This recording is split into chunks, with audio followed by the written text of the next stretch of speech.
My name is Luna, and I am 31 years old.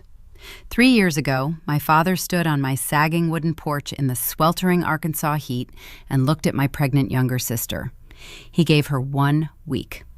Give up the unborn baby for adoption or find somewhere else to live. My parents thought she would cave.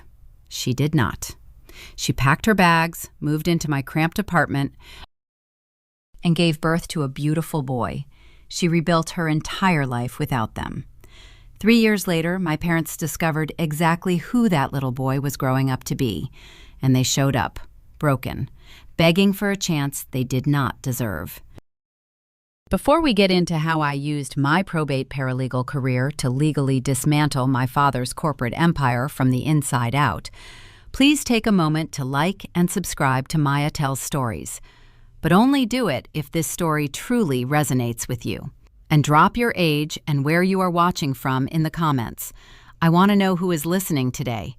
Now, let me take you back to a suffocating July evening in Little Rock and the exact moment my father forced me to choose between his wealth and my sister. The glass pitcher of sweet tea shattered against the wooden porch railing. Sharp shards rained down onto the floorboards, splashing iced tea across the toes of my father's expensive leather loafers. He did not flinch. He just stared at me with the cold, calculating expression he reserved for failing business negotiations. It was July in the Arkansas Delta. The humidity was a physical weight pressing down on us, and the deafening drone of the cicadas in the nearby oak trees almost drowned out the sound of Harper crying.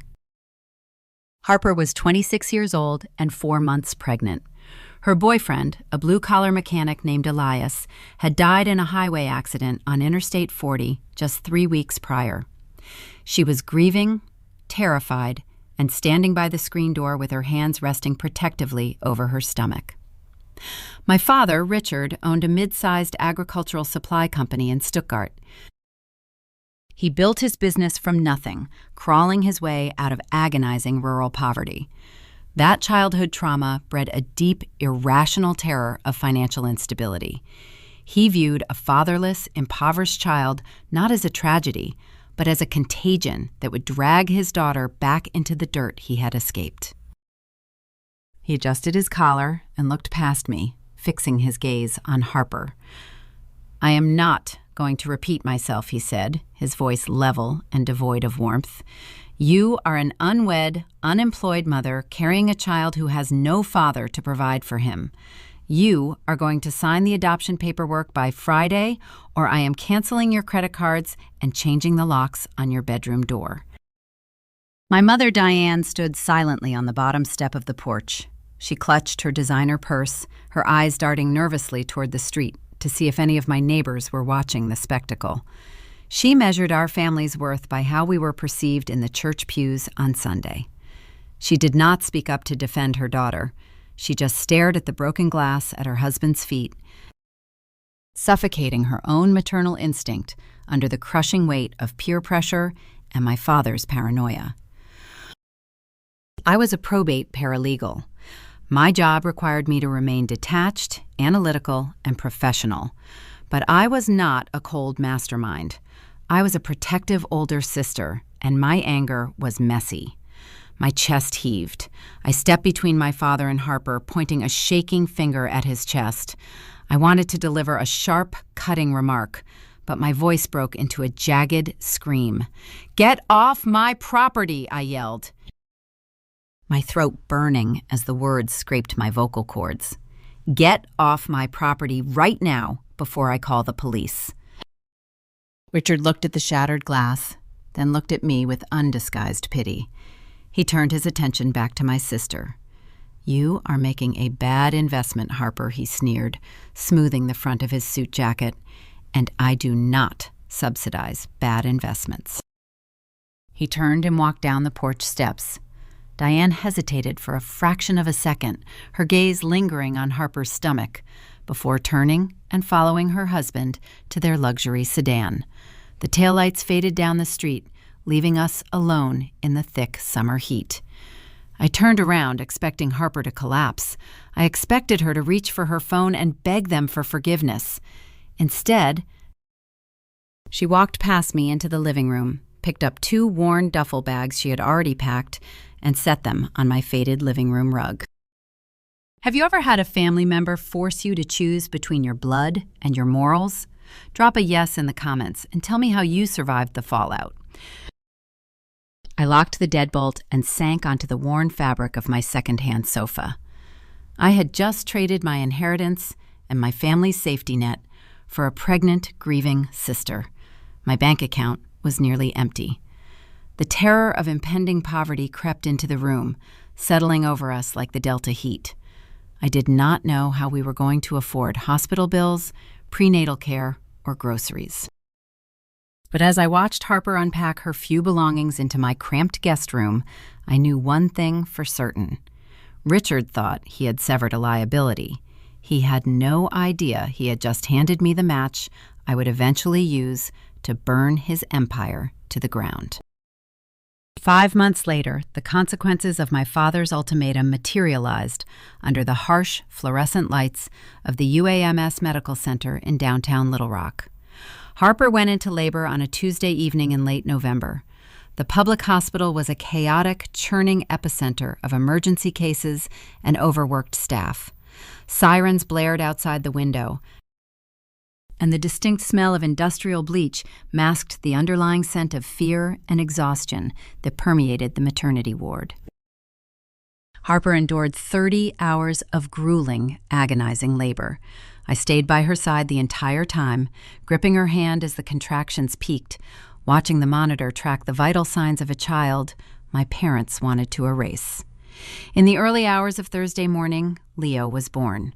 He was perfect, screaming with a pair of lungs that commanded immediate attention. I held him wrapped in a scratchy hospital issue blanket, feeling a profound surge of protective love that momentarily pushed the reality of our poverty out of my mind. The joy was fragile. It shattered before the sun even fully crested over the city skyline. A nurse instructed me to visit the central billing department to finalize Harper's discharge paperwork.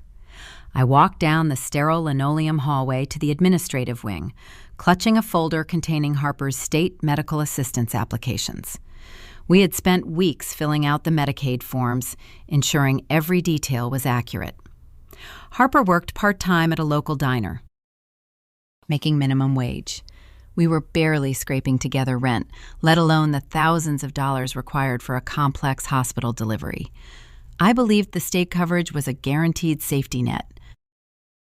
I handed the paperwork to an exhausted clerk sitting behind a thick plexiglass window. She typed Harper's Social Security number into her terminal. The rhythmic clacking of her keyboard stopped abruptly. She frowned, squinted at the monitor, and hit a few more keys. "I am sorry," the clerk said, her voice flat with professional fatigue. "This application is flagged and rejected by the state system.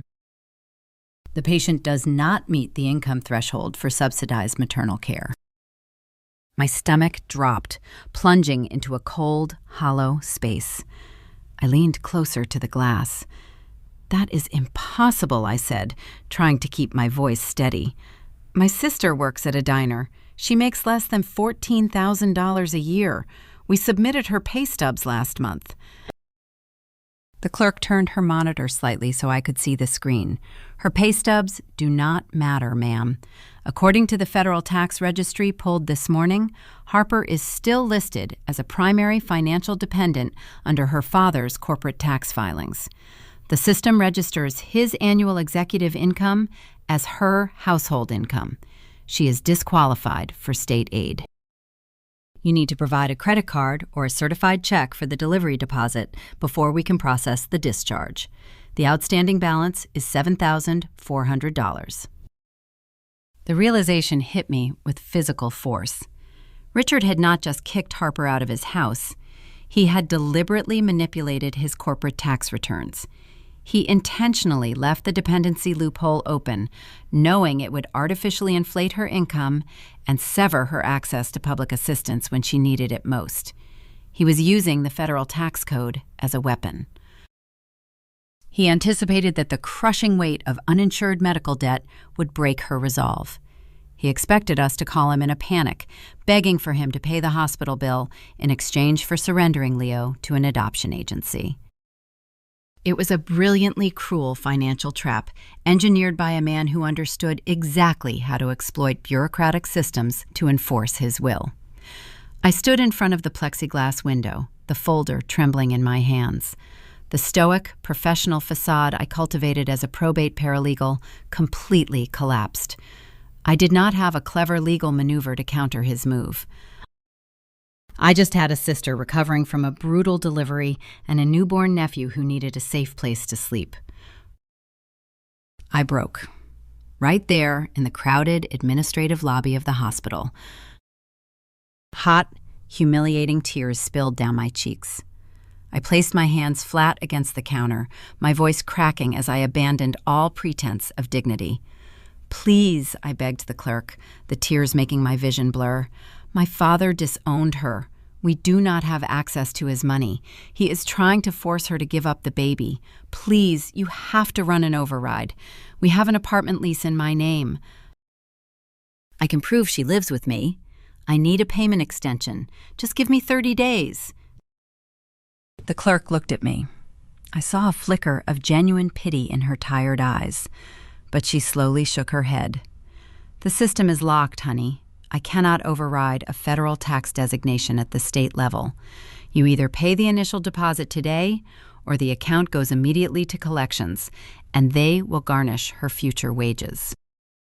I wiped my face with the back of my sleeve, taking a deep, shuddering breath. I pulled my worn leather wallet from my bag. I removed my debit card. It was linked to an account that held my rent money, my grocery budget, and my meager emergency savings. Every dollar I had managed to hoard over the last 5 months sat on that piece of plastic.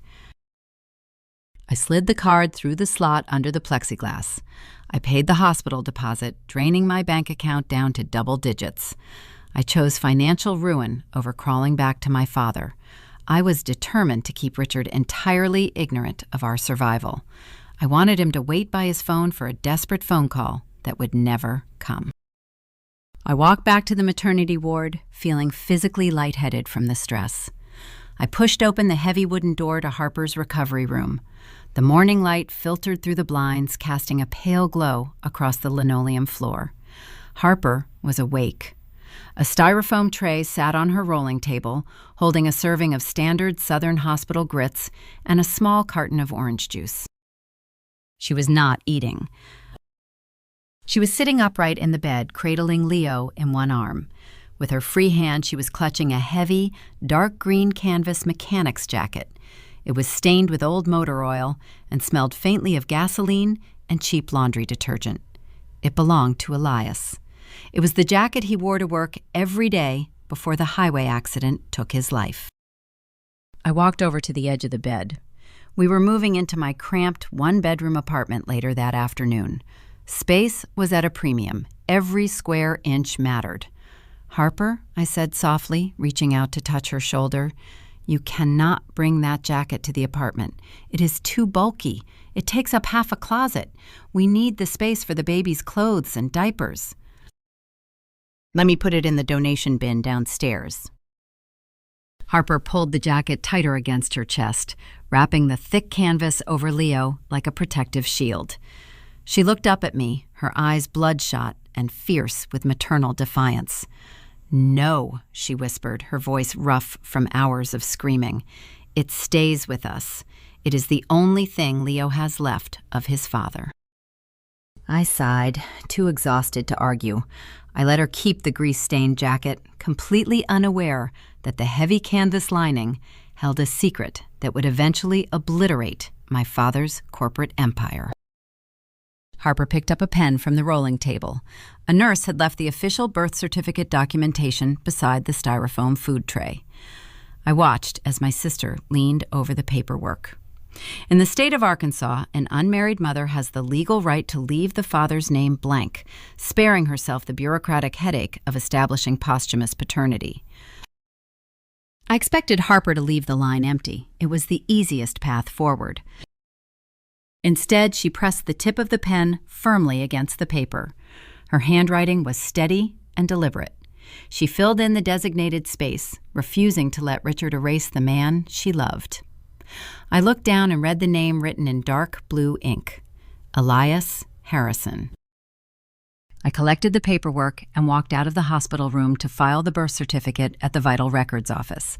I handed the forms to a notary, watching her stamp the seal onto the page. I thought I was simply helping my sister honor a deceased mechanic. I had absolutely no idea that registering the surname Harrison into the Pulaski County Public Record had just armed a devastating legal time bomb. 3 years of grinding poverty do not happen in a cinematic montage. They happen at the checkout counter of the local Kroger on a Tuesday evening. I stood in the harsh fluorescent light of aisle 4, balancing a fussy 3-year-old boy on my hip while staring at the digital display on the cash register. The total was $42.15. I had $39 in my checking account. Harper was working a double shift at a roadside diner, relying on the unreliable generosity of truck drivers, leaving tip money on Formica tables. We were surviving, but just barely. I handed the cashier my debit card, then reached into the plastic bags and pulled out a box of generic brand cereal and a carton of milk. I asked her to take them off the receipt. My face burned with a familiar, suffocating shame as the people in line behind me shifted their weight and sighed. I carried Leo out to my rusted sedan, fighting the urge to scream. That same night, the exhaustion broke me. Our apartment building had a single, unreliable washing machine in the basement. It was a humid, windowless room smelling of mildew and standing water. I loaded Harper's diner uniforms and my work blouses into the drum, slid my last remaining quarters into the coin slot, and pressed start. The machine groaned, took in a few inches of water, and then emitted a loud, metallic snap. The dial went dark. The door locked shut, trapping our only clean clothes inside a pool of soapy sludge. I did not take a deep breath and look for a logical solution. I lost control. I slammed my fists against the heavy metal lid. I kicked the front panel so hard, the impact sent a shockwave of pain shooting up my leg. I collapsed onto the sticky, lint-covered floor and wept. I sobbed until my chest ached, hiding my face in my hands. I was a professional paralegal during the day, drafting intricate legal documents for wealthy clients. Yet I could not afford to wash my own shirts or buy milk for my nephew. We were drowning, and the water was rising every single day. The next morning, I taped my broken shoe, put on my best thrifted blazer, and rode the elevator up to my law firm in downtown Little Rock. The partners had called an emergency all-hands meeting in the main conference room. The atmosphere was charged with a rare, crackling tension. The senior attorney stood at the head of the table and announced that our firm had just been retained by the most lucrative client in the state. We were taking over the legal administration for the Harrison Dynasty Trust. In the Arkansas Delta, the Harrison name was synonymous with unyielding wealth. They were a notoriously private family who had spent generations cornering the market on timber production and rice farming. Their irrevocable trust controlled thousands of acres of prime agricultural land, operating as a virtual monopoly across the region. The senior partner explained that the current patriarch, a reclusive billionaire living in the Ozark Mountains, was suffering from failing health. The trust required an immediate, comprehensive statewide probate intake. We needed to map out the entire succession line, process outstanding death certificates, and identify any legal vulnerabilities before the old man passed away. I was assigned to the archives. For the next 3 weeks, I practically lived inside the basement of the Pulaski County Courthouse. The records room was a dense, suffocating labyrinth of filing cabinets and microfiche machines, smelling of floor wax and decaying paper. My job was to trace the lineage of every extended Harrison family member, verifying dates of birth, marriage licenses, and mortality records. It was tedious, blinding work. On a rainy Thursday afternoon, I pulled a thick cardboard file detailing the patriarch's direct descendants. I ran my finger down the printed list of his grandchildren. My fingers stopped. I stared at the name typed on the official county ledger, Elias Harrison. My breath caught in my throat. I flipped the page, my hands beginning to tremble. The attached death certificate listed a fatal highway collision on Interstate 40, dated 3 weeks before Harper moved into my apartment. I pulled out my phone and opened a digital photograph I had saved of Leo's birth certificate. I compared the Social Security number Harper had written on the hospital forms 3 years ago with the Social Security number printed on the billionaire patriarch's probate file. The 9 digits matched perfectly. The sterile air of the courthouse archives seemed to vanish, leaving me dizzy and gasping. Elias was not a random, impoverished grease monkey. He was the exiled heir to an empire. He had intentionally walked away from his family, choosing to live in a rusted trailer and work at a local garage. But he had not relocated randomly. He had chosen to live in the exact county where the Harrison Trust held their strongest agricultural monopolies. He had been monitoring his estranged family from the shadows, hiding his true identity from everyone, including my sister. He left Harper believing she was dating a man with no future, inadvertently leaving her defenseless against my father's ruthless judgment. Have you ever discovered a secret so staggering it made your hands shake? How long did you wait before you dropped the bomb? I sat alone in the dim light of the archives, processing the reality of the paper in my hands. The nephew I had watched eat cheap generic cereal the night before was the direct biological heir to a timber and agricultural fortune that eclipsed my father's entire net worth. If I walked upstairs and handed this document to the senior partners at my firm, they would immediately notify the Harrison estate. Corporate lawyers would swarm Harper. They would bury her in aggressive litigation, trying to protect the trust from an unrecognized, illegitimate child. I could not let the firm control the narrative. I needed leverage, and I needed to establish an airtight legal claim before the billionaires even knew Leo existed. I opened my laptop and logged into the state probate portal. I used my paralegal credentials to file a discreet internal inquiry directly to the county clerk. I requested a formal beneficiary verification for a minor child, entering Leo's full legal name and attaching the cross-referenced Social Security numbers. I buried the request inside a batch of 24 routine filing applications, ensuring it would fly under the radar of my firm's internal audit system. It was a risky, insubordinate move. If the partners caught me accessing the trust data for personal use, I would lose my job and face disbarment. But the sheer scale of the discovery made the risk irrelevant.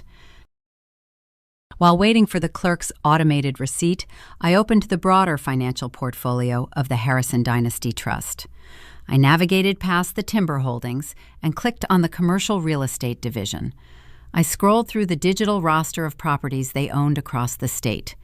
The trust operated as the primary landlord for countless agricultural supply chains, leasing distribution warehouses to local businesses. I stopped scrolling. My eyes locked onto a specific tenant listed on page 4 of the ledger.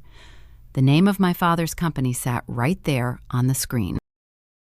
I leaned closer to the monitor, reading the details of the active lease agreement. Richard did not just rent his primary Stuttgart distribution center from a random corporate entity.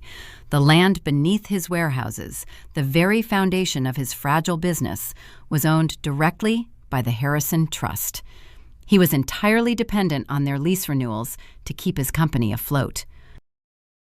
He had spent his entire life terrified of poverty, destroying his family to protect his status. And he had no idea that his ultimate landlord was now a 3-year-old boy sleeping on a mattress in my living room. I closed the laptop. The crushing fatigue of the last 3 years evaporated, replaced by a cold, calculating clarity. The power dynamic had just shifted, and Richard was entirely exposed. But before I could close the trap, I needed to make sure he was looking in the wrong direction. The truth about Leo's lineage sat like a loaded weapon in my desk drawer. I possessed the documentation to prove my nephew was the sole heir to the Harrison Dynasty Trust, the very entity that controlled the land beneath my father's business. But a piece of paper is useless if the target is prepared to fight back. Richard was a ruthless corporate survivor. If he sensed I was maneuvering against his commercial lease, he would preemptively sue for custody, drag Harper into a drawn-out legal battle, and use his remaining capital to bury us in injunctions. I needed to drain his resources and distract him with a phantom threat. I needed a red herring. The Arkansas Delta was suffering through its second consecutive year of brutal summer drought. The heat was relentless, baking the soil until it cracked like shattered pottery. The economic devastation rippled outward from the fields, crushing the local supply chains. Soybean yields were down 40%. The morning diner crowds in Stuttgart, usually loud and boisterous, had grown quiet. Local farmers sat in vinyl booths, staring into mugs of bitter black coffee, trading grim rumors about foreclosures and bankruptcies. Richard's agricultural supply company was caught in the center of the economic collapse. I spent 3 late nights at my apartment, working under the dim light of my laptop screen, digging into his public corporate filings. The data revealed a desperate reality. His cash flow was bleeding out. To keep his transport trucks running and his employees paid during the drought, he had leveraged his assets heavily. He was taking out massive, high-interest commercial bridge loans from regional lenders known for their predatory rates. He was walking on a financial tightrope, entirely dependent on his upcoming warehouse lease renewal with the Harrison Trust to stabilize his credit rating. If he secured the long-term lease, the banks would extend his loans. If he lost the lease, his company would implode within 30 days. I had to ensure he was looking the other way when that 30-day window opened. I drafted a fake legal inquiry designed to trigger his deepest paranoia.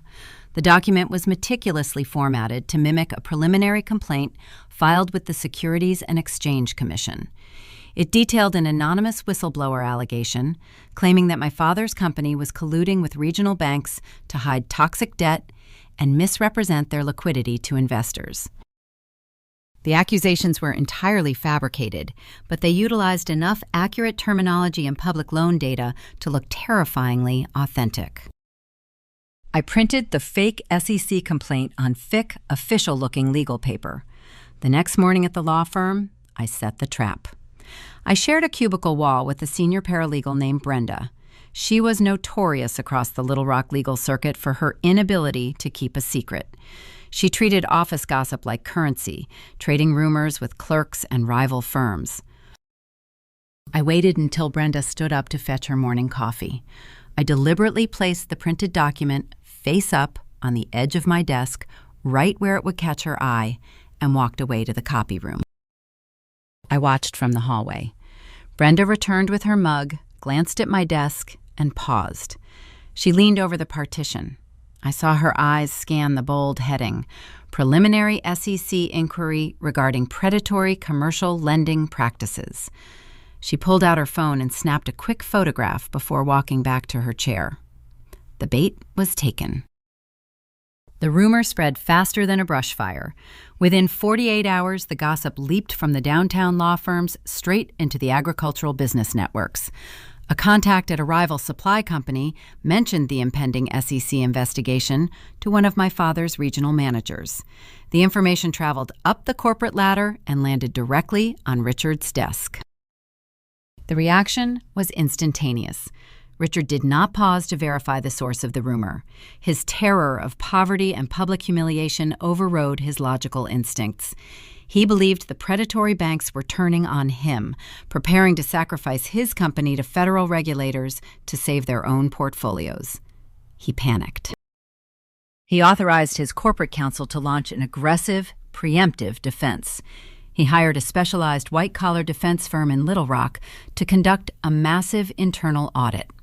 He diverted essential operating capital to pay exorbitant legal retainers, instructing his lawyers to scrub every ledger, every email, and every bank transfer for any sign of regulatory vulnerability. He fortified the walls of his castle against an army that did not exist. He was spending tens of thousands of dollars fighting a ghost. And more importantly, he was ignoring the actual structural weakness of his empire, the impending expiration of his commercial warehouse lease with the Harrison Trust. He assumed the lease renewal was a standard administrative formality. He had no idea the trust was currently undergoing a probate intake. And he certainly did not know that the paralegal processing the intake was his estranged daughter. I monitored his frantic legal maneuvers from the safety of my cubicle. It was a flawless diversion, but the execution was far from perfect. My nerves were fraying. The stress of orchestrating a corporate sabotage while balancing a demanding paralegal job and living in poverty was pushing me to the edge. Late one evening, working from my cramped living room, I needed to fuel the rumor mill to keep Richard distracted. I drafted an anonymous tip email intended for a local agricultural trade blog, suggesting that specific transport companies in Stuttgart were under federal scrutiny. I used a secure encrypted email client. I carefully typed out the message, reviewing the language to ensure it sounded like an insider leak rather than a personal vendetta. My fingers hovered over the keyboard. I hit send. The screen refreshed. My heart stopped. I looked at the sender address displayed at the top of the sent folder. In my exhaustion, I had forgotten to switch user profiles. I had not sent the email from the encrypted anonymous account. I had sent it from my personal email address, the address that clearly displayed my first and last name. The air in my apartment turned to ice. My vision tunneled. I started hyperventilating, the sound of my own ragged breathing filling the quiet room. If the blog editor traced the email back to me, the rumor would instantly collapse. Richard would trace the sabotage back to my law firm. He would file a grievance, have me disbarred, and realize I was manipulating the Harrison Trust data. The entire strategy would detonate in my face, leaving Harper and Leo exposed to his wrath. My hands shook violently as I grabbed the mouse. I frantically clicked through the email server settings. I found the recall message function, a feature that only worked if the recipient had not yet opened the email. I slammed my finger onto the trackpad, clicking the recall button. A loading wheel spun on the screen. The agonizing circle revolved for 5 agonizing seconds. I gripped the edge of the cheap particle board desk, praying for the server to process the request. A notification popped up. Message successfully recalled. I slumped forward, burying my face in my hands, gasping for air. I had narrowly avoided destroying my entire family due to simple, exhausted carelessness. I sat in the dark living room, my heart hammering against my ribs, realizing the sheer magnitude of the game I was playing. I was a paralegal operating on a razor-thin margin of error, trying to outmaneuver a ruthless CEO and a billionaire trust fund simultaneously. I needed to secure the probate claim before Richard realized the SEC investigation was a sham. But before I could finalize the legal paperwork for Leo, the enemy struck from a completely different direction. While I was focused on dismantling my father's corporate defenses, my mother launched a stealth attack targeting the very heart of our family. The narrow escape from the email server left me shaken, but I could not afford to slow down. I needed Harper's signature to formally petition the Pulaski County Court and initiate the probate claim for Leo. Every time I brought up the Harrison Dynasty Trust, Harper retreated. She was terrified of the power those billionaires wielded. She believed that claiming the inheritance would paint a target on Leo's back, drawing the attention of corporate lawyers who would try to rip her son away. She preferred the exhausting safety of poverty over the unpredictable danger of wealth. I needed a catalyst to force her hand, but the catalyst arrived before I could manufacture one. It was late November. The annual Max Prairie Wings Waterfowl Festival had descended upon the town of Stuttgart. The population swelled exponentially as hunters from across the Midwest flooded the region. The streets were choked with mud-covered trucks hauling expensive hunting gear. The air smelled sharply of diesel exhaust, fried catfish, and the distinct, reedy scent of the nearby wetlands. Harper was working a brutal double shift at a local diner situated just off the main highway. The restaurant was packed with loud, boisterous men wearing camouflage jackets, blowing practiced duck calls over plates of greasy eggs and hash browns.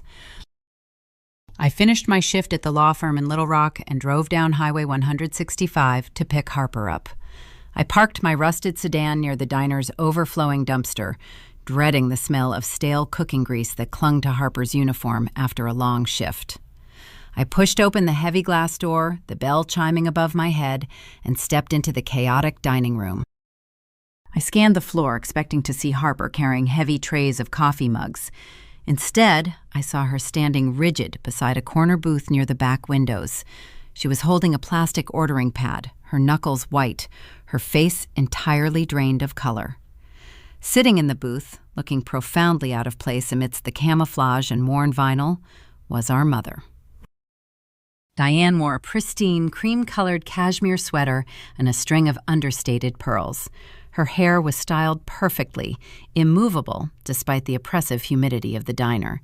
She looked like a misplaced ghost of the country club life we had abandoned 3 years ago. I felt a surge of cold, protective fury rising in my chest. Diane had tracked Harper down. She had waited for the busiest, most chaotic day of the festival to corner her, knowing Harper would be exhausted and vulnerable. I pushed my way through the crowded aisles, ignoring the annoyed grumbles of the hunters whose chairs I bumped. As I approached the booth, I heard the sharp, unmistakable sound of a piece of paper sliding across the Formica table. Diane pushed a pale blue check toward Harper. The amount written in elegant cursive was $10,000. "Please, Harper," Diane whispered, her voice trembling with manufactured fragility. "I miss him. I miss my grandson. Your father does not know I am here. He does not know about the money. Just take the check. Use it to rent a nicer apartment in West Little Rock. You cannot raise a child in that terrible neighborhood you live in now. It breaks my heart. Let me visit him. Just let me be a grandmother." Harper stared at the check. She was exhausted. Her shoes were falling apart. She had spent the last 3 years skipping meals so Leo could eat. $10,000 represented a lifeline that could pull us out of the suffocating debt that threatened to crush us every single month. I saw her hand twitch, the temptation of financial security warring with the agonizing memory of my father throwing her out onto the porch. Diane saw the hesitation. She leaned forward, pressing her advantage. "You just have to promise not to tell Richard," she added, her voice dropping lower, tinged with a sudden, ugly vanity. "And you have to promise to dress the boy nicely when I visit. I cannot have my friends from the charity board seeing my grandson looking like he belongs in a trailer park. We have an image to maintain, Harper." You understand that, right? The illusion of maternal grief vanished. Diane did not want to save her daughter. She wanted to purchase a secret, sanitized relationship with her grandson, one she could control and curate to fit her social aesthetic, while leaving Harper entirely trapped in the shadows. If a toxic parent offered you $10,000 to hide your reality, would you take the money to feed your child or throw it back? Harper froze completely. The trauma of the porch light ultimatum paralyzed her vocal cords. She stared at the check, her breathing shallow, unable to accept the bribe, but lacking the strength to reject it. I did not hesitate. The professional restraint I utilized in the courtroom evaporated. I stepped up to the booth, my vision narrowing until Diane was the only thing I could see. "Get your money off the table," I said. My voice was not a cool, calculated whisper. It was loud, carrying over the noise of the clinking silverware and the boisterous hunters. Diane jumped, startled by my sudden appearance. She looked up at me, her expression shifting from manipulative sympathy to defensive irritation. "Luna, do not interfere," she snapped, adjusting her pearls. This is between me and my daughter. I am trying to help her. You are just holding her back out of spite. I reached across the table. I did not politely hand the check back. I shoved it violently toward Diane. My hand caught the edge of her tall glass of ice water. The glass tipped over, spilling a cascade of cold water and ice cubes directly into Diane's lap. The water soaked through her pristine cashmere sweater. She let out a sharp, humiliated shriek, jumping up from the vinyl booth as the freezing liquid ruined her flawless presentation. Several hunters at nearby tables stopped talking, turning their heads to watch the spectacle unfold. "Are you insane?" Diane yelled, her face flushing crimson as she frantically dabbed at her ruined sweater with a paper napkin. She looked around the diner, horrified that the working-class patrons were witnessing her humiliation. "Look what you did! You are causing a scene!" "I am causing a scene," I yelled back, stepping closer, refusing to let her shrink away from the confrontation. "You threw a pregnant woman onto the street because she was a bad investment. You let us starve for 3 years. And now you think you can buy a grandson with a check that comes with a dress code? You do not get to purchase access to Leo." Diane stopped dabbing her sweater. She looked at me, her eyes welling with genuine, terrified tears. Her social facade was cracking, exposing the desperate, lonely woman trapped inside a marriage built on financial intimidation. "Please, Luna," she sobbed, her voice losing its commanding edge. "He is my grandson. I just want to see him. I cannot stand it anymore." "You are never going to see him," I declared, raising my voice so the entire diner could hear the finality of my decision. I needed to trigger her deepest fear. Diane was terrified of public embarrassment, but she was even more terrified of permanent isolation. "We are moving. I got a job offer in Texas. We are packing the apartment this weekend, and we are leaving Arkansas. You and Richard can sit in your empty house and count your money. You are never going to know where we are." It was a lie, constructed entirely to break her spirit. The impact was immediate and devastating. The blood drained from Diane's face. The threat of geographic separation severed the final thread of her control. She realized that her money could not bridge the distance of a state line. She stood frozen in the diner, the ice water dripping from her ruined sweater, staring at Harper with a look of absolute, hollow despair. She did not argue. She did not issue another threat. Diane turned and fled the restaurant, pushing past the camouflage-clad hunters, leaving the uncashed $10,000 check sitting in a puddle of spilled water on the Formica table. I grabbed Harper's arm and pulled her toward the exit, ignoring the stares of the customers.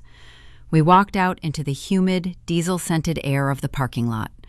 Harper leaned against the rusted door of my sedan, her chest heaving as the adrenaline crashed. She looked at me, her eyes wide with a mixture of terror and sudden, fierce resolve. "You lied," Harper whispered. "We do not have a job in Texas. We have nowhere to go." I pulled open the car door. "We are not going to Texas," I said, my voice shaking with residual anger. "But we cannot hide in that apartment anymore. They know where you work. Richard will find out she came here, and he will realize we are vulnerable. We have to strike before he does." Harper looked down at her worn diner uniform. The encounter with Diane had finally shattered her illusion that poverty could keep them safe. She realized that the billionaire Harrison Trust was no longer her greatest threat. Our parents were. "Give me the pen," Harper said, her voice dropping to a low, determined whisper. "I will sign the probate petition. We are taking the trust." I had secured Harper's permission. The legal machinery was armed. But initiating a probate claim against a billionaire timber dynasty was not a simple administrative maneuver. The Harrison family lawyers were not going to hand over an empire to a waitress without a fight. They were about to deploy a legal blockade designed to crush us, demanding proof that was buried with a dead mechanic. The diner ambush broke Harper's resistance. She signed the probate petition the very next morning, her signature sharp and angry against the sterile white paper. I took the documents straight to the Pulaski County Courthouse, filing them officially under the seal of the Harrison Dynasty Trust. I anticipated a fight. I expected corporate pushback. I did not expect to be hit by a bureaucratic tidal wave designed to drown us in red tape. The Harrison family attorneys did not operate like a standard legal team. They functioned as a private security force for the timber barons, fiercely protecting the entrenched old money that had controlled the Arkansas capital for decades. They viewed Harper not as a grieving mother, but as a fraudulent grifter attempting to steal their dying patriarch's fortune. Within 40 hours of my filing, the Harrison lawyers launched a devastating counteroffensive in the Chancery Court. They filed a motion to aggressively block the paternity claim. The brief was thick, intimidating, and legally flawless. Under Arkansas state law, establishing posthumous paternity when the father was never married to the mother requires an exceptionally high burden of proof. The court demanded verified biological evidence. The Harrison lawyers capitalized on this, demanding an impossible-to-obtain DNA verification from Elias. Since he died in a catastrophic highway collision 3 years prior, a direct sample was out of the question. The attorneys submitted a formal petition to the judge, threatening to seal the trust permanently and lock Leo out of the succession line forever if we could not meet the biological standard within a strict 30-day window. The 30-day deadline was not an arbitrary number. It was a suffocating constraint designed to force a rapid surrender. But it was also a deadline I could weaponize against my own father. Richard was burning through his corporate cash reserves fighting the phantom SEC investigation I had planted. He was entirely focused on the fake threat, oblivious to the fact that his critical warehouse lease renewal was sitting on the desk of the very trust I was fighting to control. If I could drag the Chancery Court battle out just long enough, I could exhaust Richard's lease renewal window. If the trust remained locked in a probate dispute past the end of the month, his lease would expire automatically without a signature from the authorized conservator. His predatory lenders would instantly call in his bridge loans, and his company would collapse under the weight of its own debt. I needed to stall the Harrison lawyers. I needed to stretch the 30 days to the absolute breaking point. I dove into the archaic, agonizingly slow system of the Arkansas Chancery Court. The judges operated on a good old boy network, prioritizing procedural delays over swift justice. I exploited that sluggish pace.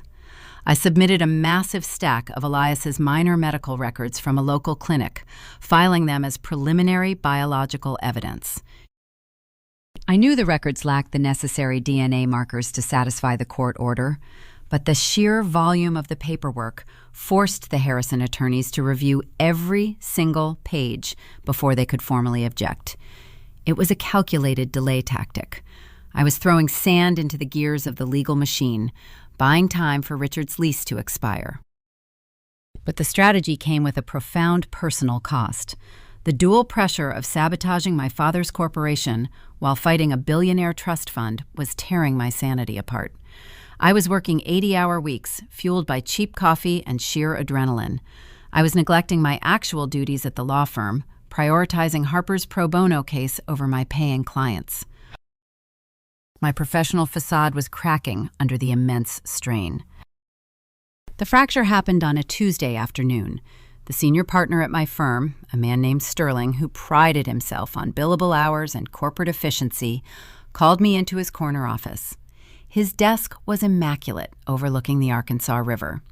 He held a printout of the court docket in his hand. He had discovered that I was utilizing the firm's resources to litigate against the Harrison Trust, the very client we were retained to protect. Sterling did not raise his voice. He delivered a cold, measured reprimand. "Luna," he said, dropping the printout onto his mahogany desk, "you are orchestrating a conflict of interest that borders on malpractice. You are litigating a hostile paternity claim against the largest client this firm has ever secured. I do not care if this involves your sister. You are to drop this pro bono crusade immediately, withdraw the filings, and return to your assigned caseload. If you refuse, I will terminate your employment before the end of the day." I should have nodded. I should have offered a calculated apology, asked for a leave of absence, and walked out of the office to regroup. A cold mastermind would have maintained her composure. I was not a mastermind. I was a desperate, exhausted sister operating on 3 hours of sleep, terrified that my nephew was going to be erased from history. I snapped. The professional restraint I had carefully maintained for 3 years detonated. I slammed my hands down onto Sterling's pristine desk, scattering his carefully organized pens. I did not deliver a slick, cinematic monologue. I screamed at him. My voice shook with a raw, unfiltered fury that echoed through the glass walls of the corner office. "You think I care about your billable hours?" I yelled, my chest heaving as the words tore from my throat. That trust is trying to erase a 3-year-old boy who lives in a cramped apartment eating generic cereal while they sit on thousands of acres of stolen timberland. They are demanding DNA from a man who burned to death in a car crash. And you want me to drop the case because you are scared of losing a retainer. You can fire me. You can report me to the Bar Association, but I am not dropping this case. I am going to tear that trust open, and I am going to make them pay for every single day they ignored my nephew. Sterling stared at me, his eyes wide with shock. Paralegals did not scream at senior partners. The sheer insubordination was grounds for immediate dismissal and professional blacklisting across the Little Rock legal circuit. I stood there, gasping for air, the adrenaline crashing rapidly, leaving me nauseous and trembling. I realized the magnitude of my mistake. I had just handed Sterling the justification to fire me, severing my access to the legal databases and the firm's resources exactly when I needed them most to monitor my father's lease expiration. I had let my temper jeopardize the entire operation. Before Sterling could summon security to escort me from the building, a sharp knock interrupted the suffocating silence. A junior clerk opened the door, looking nervously between my flushed face and the stunned senior partner. "I am sorry to interrupt, Mr. Sterling," the clerk said, holding a thick manila envelope bearing the official seal of the Chancery Court. "The Harrison attorneys just filed an emergency injunction. The judge granted it." Sterling frowned, momentarily distracted from my insubordination. He took the envelope, slicing it open with a silver letter opener. He scanned the legal brief, his expression shifting from shock to grim professional resignation. He tossed the document onto the desk, pushing it toward me. "You do not need to worry about dropping the case, Luna," Sterling said, his tone icy and detached. "The court just dropped it for you." I picked up the document. The text blurred as I read the judge's ruling. My delay tactic had failed. The Harrison lawyers had successfully convinced the judge that my submission of medical records was a frivolous obstruction. The court issued an immediate, binding ultimatum. We had exactly 48 hours to produce a verified biological DNA sample directly linking Elias to Leo.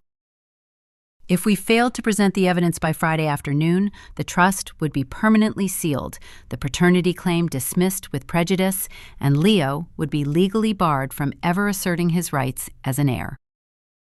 The 30-day window had slammed shut.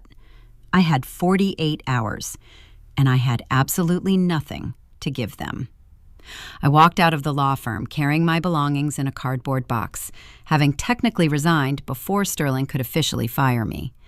I drove back to the apartment, the crushing weight of failure pressing against my chest. I had lost my job.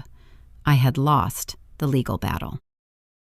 My father was going to secure his lease, and the Harrison family was going to walk away untouched.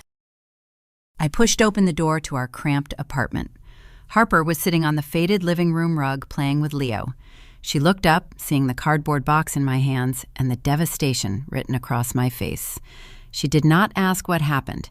She knew the court had demanded the impossible. "We need DNA, Harper," I whispered, setting the box down, the fight completely drained from my voice. "They gave us 48 hours to produce a biological sample from Elias. We cannot do it. The case is over." Harper stopped playing. She looked at Leo, tracing the outline of his jaw, a perfect replica of the man she had loved. She stood up, her expression shifting from maternal softness to a fierce, unrelenting determination. She walked past me, heading straight for the cramped hallway closet. She did not say a word. She reached into the darkness of the closet and pulled out the heavy, grease-stained mechanic's jacket that I had begged her to throw away in the hospital 3 years ago. The canvas was stiff with old motor oil. She carried it to the kitchen table, grabbed a pair of sharp sewing scissors from a drawer, and plunged the blades directly into the thick, quilted lining of the jacket. I watched in stunned silence as the Chekhov's gun I had ignored for 3 years was finally fired. Harper drove the sewing scissors through the thick canvas of the mechanic's jacket, the sharp sound of tearing fabric filling the quiet apartment.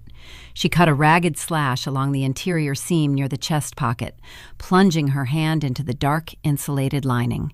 She felt around for a moment, her brow furrowed in concentration. Then she pulled her hand out. Sitting in her palm was a small, dull brass key, stamped with the logo of a local credit union. Elias gave this to me 2 weeks before the accident, Harper said, her voice steady despite the raw memories flooding the room. He said if anything ever happened, I needed to look inside the lining. He told me it held everything I needed to know about who he really was. I was too terrified to use it after he died. I thought it was just debts or trouble. We drove to the credit union the next morning as soon as the doors opened. I handed the teller the brass key and a copy of Elias's death certificate. We were escorted to a small private viewing room holding a narrow metal safety deposit box. My hands shook as I lifted the lid. Inside sat a pristine, certified copy of Elias's birth certificate, formally establishing his direct lineage to the Harrison Dynasty Trust. But the birth certificate was not the prize. Resting beneath the heavy paper was a small, sealed plastic envelope. Inside the plastic was a thick, dark lock of hair, preserved and untouched by the elements. It was the biological standard the Chancery Court demanded. It was the DNA verification that could blow the trust wide open. But I knew the reality of the legal system. If I handed that lock of hair over to the corporate attorneys guarding the Harrison estate, they would immediately challenge its authenticity. They would drag the chain of custody through a protracted legal battle, arguing the sample was contaminated or fabricated. They had the capital to tie the evidence up in court for years, ensuring Leo never saw a dime. I could not fight a war of attrition against a billionaire legal team. I had to bypass the lawyers entirely and strike at the source. I had to go straight to the patriarch. The grandfather, Arthur Harrison, was a recluse. He did not live in the sprawling, gilded mansions of Little Rock. He spent his final years isolated in a massive, fortified hunting lodge deep in the Ozark Mountains, surrounded by thousands of acres of private timberland. Access to the lodge was heavily restricted, guarded by private security and a gate code known only to his immediate staff. I did not have an appointment. I did not have an invitation. I had 48 hours before the court sealed the trust, and I had the only physical remnant of the grandson he had driven away. I drove 3 hours north into the Ozarks, the elevation rising as the dense pine forests swallowed the highway. The air grew cooler, smelling of damp earth and decaying leaves. I reached the iron security gates blocking the entrance to the Harrison estate. I rolled down my window and pressed the intercom button. I told the private guard that I was a paralegal carrying the final effects of Elias Harrison, and that I would wait at the gate until the police removed me or Arthur granted me an audience. I sat in my rusted sedan for 2 agonizing hours. Finally, the heavy iron gates slowly swung open. I drove up a winding gravel driveway, parking in front of a sprawling, rustic lodge built from massive cedar logs and river stone. The interior was cavernous and intimidating, decorated with mounted elk heads and heavy leather furniture. The air felt thick and still. I was escorted by a silent assistant into a back study. Arthur Harrison sat behind a massive oak desk. He was hooked to a portable oxygen machine, the clear plastic tubing running across his weathered face. He looked frail, yet his eyes retained the sharp, ruthless intelligence of a man who had built a monopoly from the ground up. He did not offer a greeting. He just stared at me, waiting for me to justify the intrusion. I was not a slick, confident litigator. I was an unemployed, exhausted sister standing in the presence of overwhelming wealth. I tried to pull the manila folder from my bag, but my hands were shaking so badly that the folder slipped from my grasp. The documents scattered across the polished wooden floorboards. I scrambled to my knees, frantically gathering the papers, my cheeks burning with intense humiliation.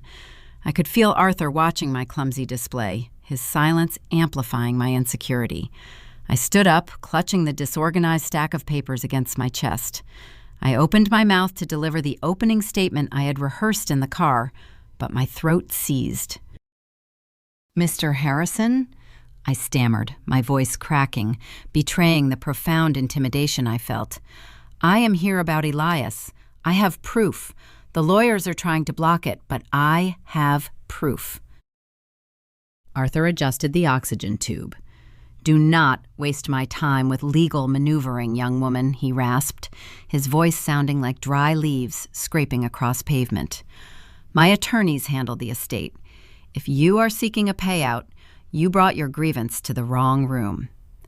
Elias made his choice to abandon this family. I accepted his decision years ago." He reached for a styrofoam cup of bitter black coffee sitting on his desk, dismissing me. I felt the 48-hour deadline closing like a vice around my neck.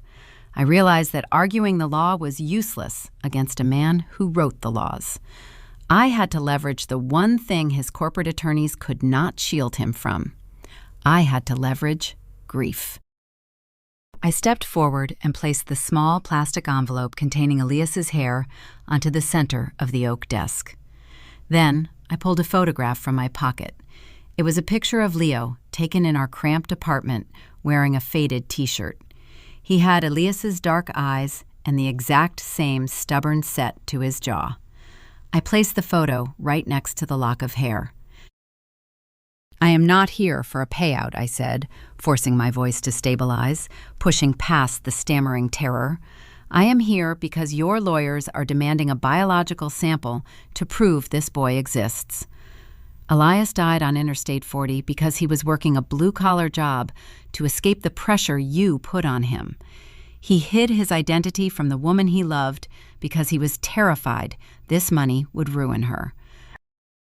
He is gone, but his son is sleeping on a mattress on the floor in Little Rock.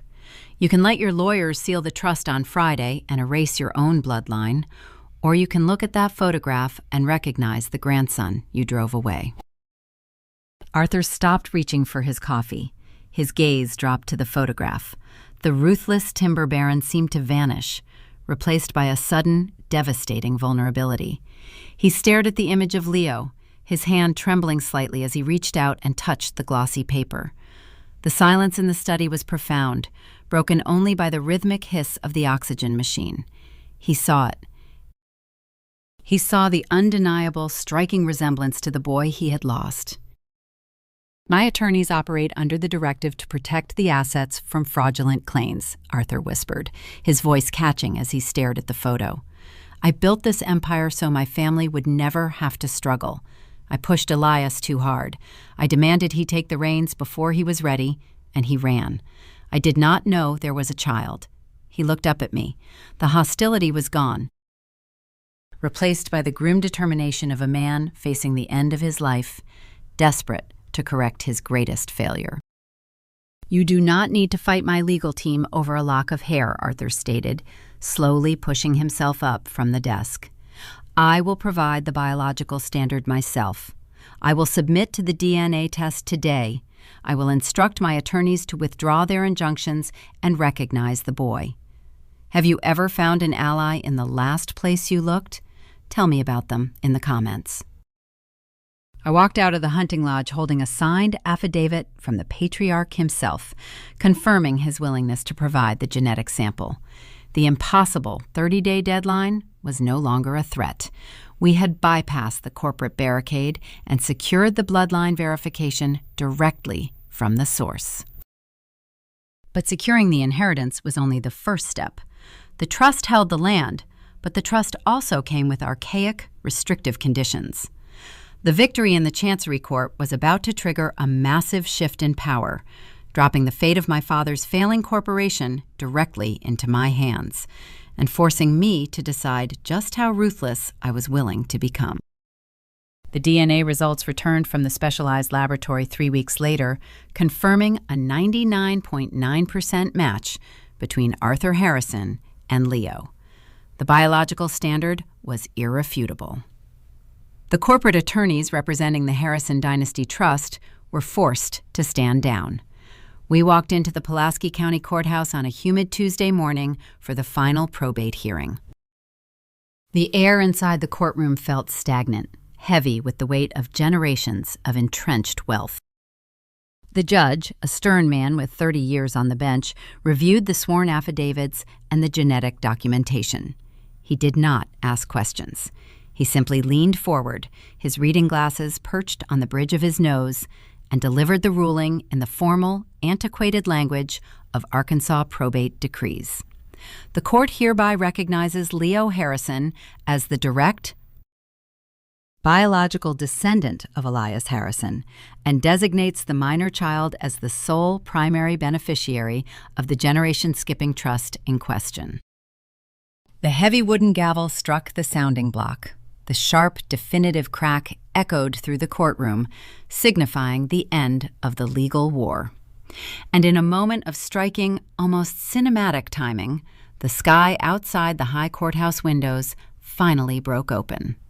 The brutal, suffocating drought that had choked the Arkansas Delta for months shattered. A torrential thunderstorm unleashed a deluge of rain, washing away the stagnant dust and slamming against the glass panes of the courtroom. The weather shifted just as the power dynamic of my entire life permanently inverted. We drove back to our cramped apartment through the blinding rain, stopping at a local diner to celebrate with a cheap slice of possum pie. But the victory celebration was short-lived. When we sat down at the small kitchen table to review the actual trust documents provided by the court, the reality of the inheritance set in.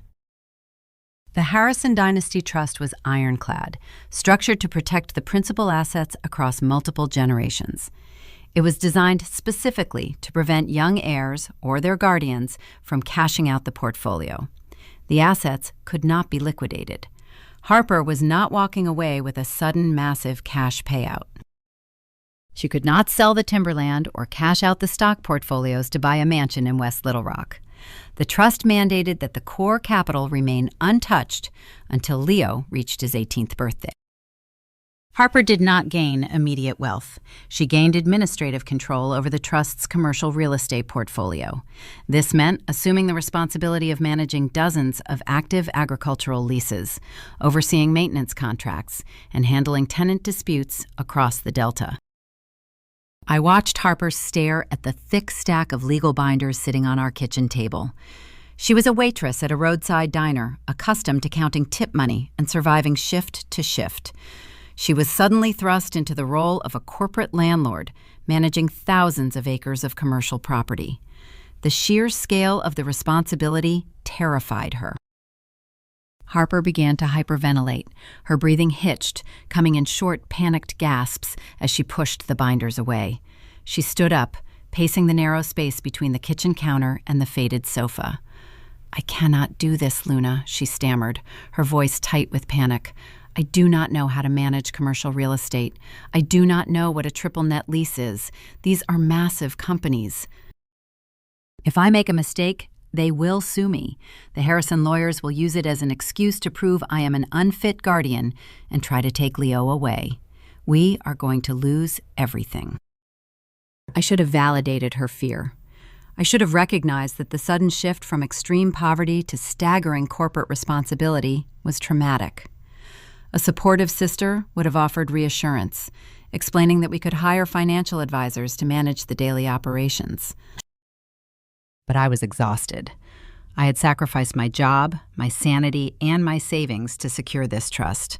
I had fought a billionaire patriarch and a team of ruthless attorneys. I was running entirely on fumes and adrenaline, and my patience was non-existent. I snapped. "Stop it," I yelled, slamming my hand down on the stack of binders, the sharp sound cutting through her panic. "Stop acting like this is a tragedy. We have been starving for 3 years. We have been washing our clothes in a broken basement machine and counting pennies at the grocery store. I just handed you the keys to an empire, and you are acting like a victim. Just be grateful. For once in your life, stop complaining and be grateful." Harper stopped pacing. She looked at me, her eyes wide, wounded by the sheer cruelty of my outburst. The fear in her face shifted to a cold, hardened barrier. She did not argue. She just turned around, walked into her small bedroom, and shut the door quietly. The click of the latch sounded louder than my yelling. I stood alone in the kitchen, the guilt immediately settling heavy in my stomach. I realized I sounded exactly like Richard. I was using the sudden acquisition of power to invalidate my sister's emotions, demanding compliance instead of offering empathy. The wealth was already fracturing the bond we had forged in poverty. But I could not afford to wallow in regret. The commercial portfolio contained the exact mechanism I needed to execute my retaliation against our father, and I had to secure the legal authority to use it. The next morning, I returned to the Pulaski County Courthouse. I filed a formal petition to be appointed as the legal conservator of the trust's commercial leases. Given my background as a probate paralegal and Harper's lack of administrative experience, the judge granted the petition without hesitation. I officially gained direct, unilateral control over the commercial real estate decisions. I had the authority to dictate the terms of Richard's impending warehouse lease renewal. I held the keys to his agricultural supply company, and I was preparing to lock the doors permanently. But Richard was not waiting passively for his lease to expire. While I was focused on the corporate portfolio, he was launching a devastating counterattack in the family courts. He was terrified of his failing business and completely unaware of Leo's new status. His predatory lenders were closing in, demanding proof of his financial stability. He needed a lifeline. And he decided to use the legal system to manufacture a connection to the Harrison family name, aiming his sights directly at his grandson. The thick, official-looking envelope arrived via certified mail on a Thursday afternoon. Harper handed it to me when I walked through the door of our apartment, her face pale. I sliced the paper open and pulled out the legal filing. The bold heading at the top of the page indicated a petition filed in the Arkansas Family Court. My father, Richard, was formally suing Harper for grandparent visitation rights. I stared at the document, a surge of infuriating helplessness rising in my chest. Under Arkansas state law, if one of the child's parents is deceased, the surviving grandparents have the legal standing to petition the court for court-ordered visitation. It is a statute designed to preserve familial bonds after a tragedy. Richard was twisting that statute into a weapon. He was not acting out of a sudden newfound love for a grandson he had tried to force into adoption. The timing of the lawsuit was too precise. The rumors of Elias's true identity had finally begun circulating through the agricultural business networks. Richard's predatory lenders were closing in, demanding immediate repayment on the bridge loans choking his supply company. His creditors needed proof of his long-term financial stability. Richard calculated that if he could legally establish a verified, court-ordered relationship with the heir to the Harrison Dynasty Trust, the banks would view him as a secure investment and extend his dying credit line. He was using a 3-year-old boy as collateral to save his failing business. The family court process in small-town Arkansas operates on a deeply entrenched traditional framework. The system inherently prioritizes the concept of Southern family values, often overriding strict legal boundaries in favor of forced reconciliation. Before a judge would even hear the case, the court mandated a preliminary mediation session. Harper was terrified. The prospect of sitting across a table from the man who had thrown her out onto the porch was paralyzing. I decided to set the bait. I formally agreed to attend the mediation session as Harper's legal representative. I wanted to give Richard the illusion that he held the upper hand, allowing his arrogance to blind him to the actual threat lurking in his commercial lease portfolio.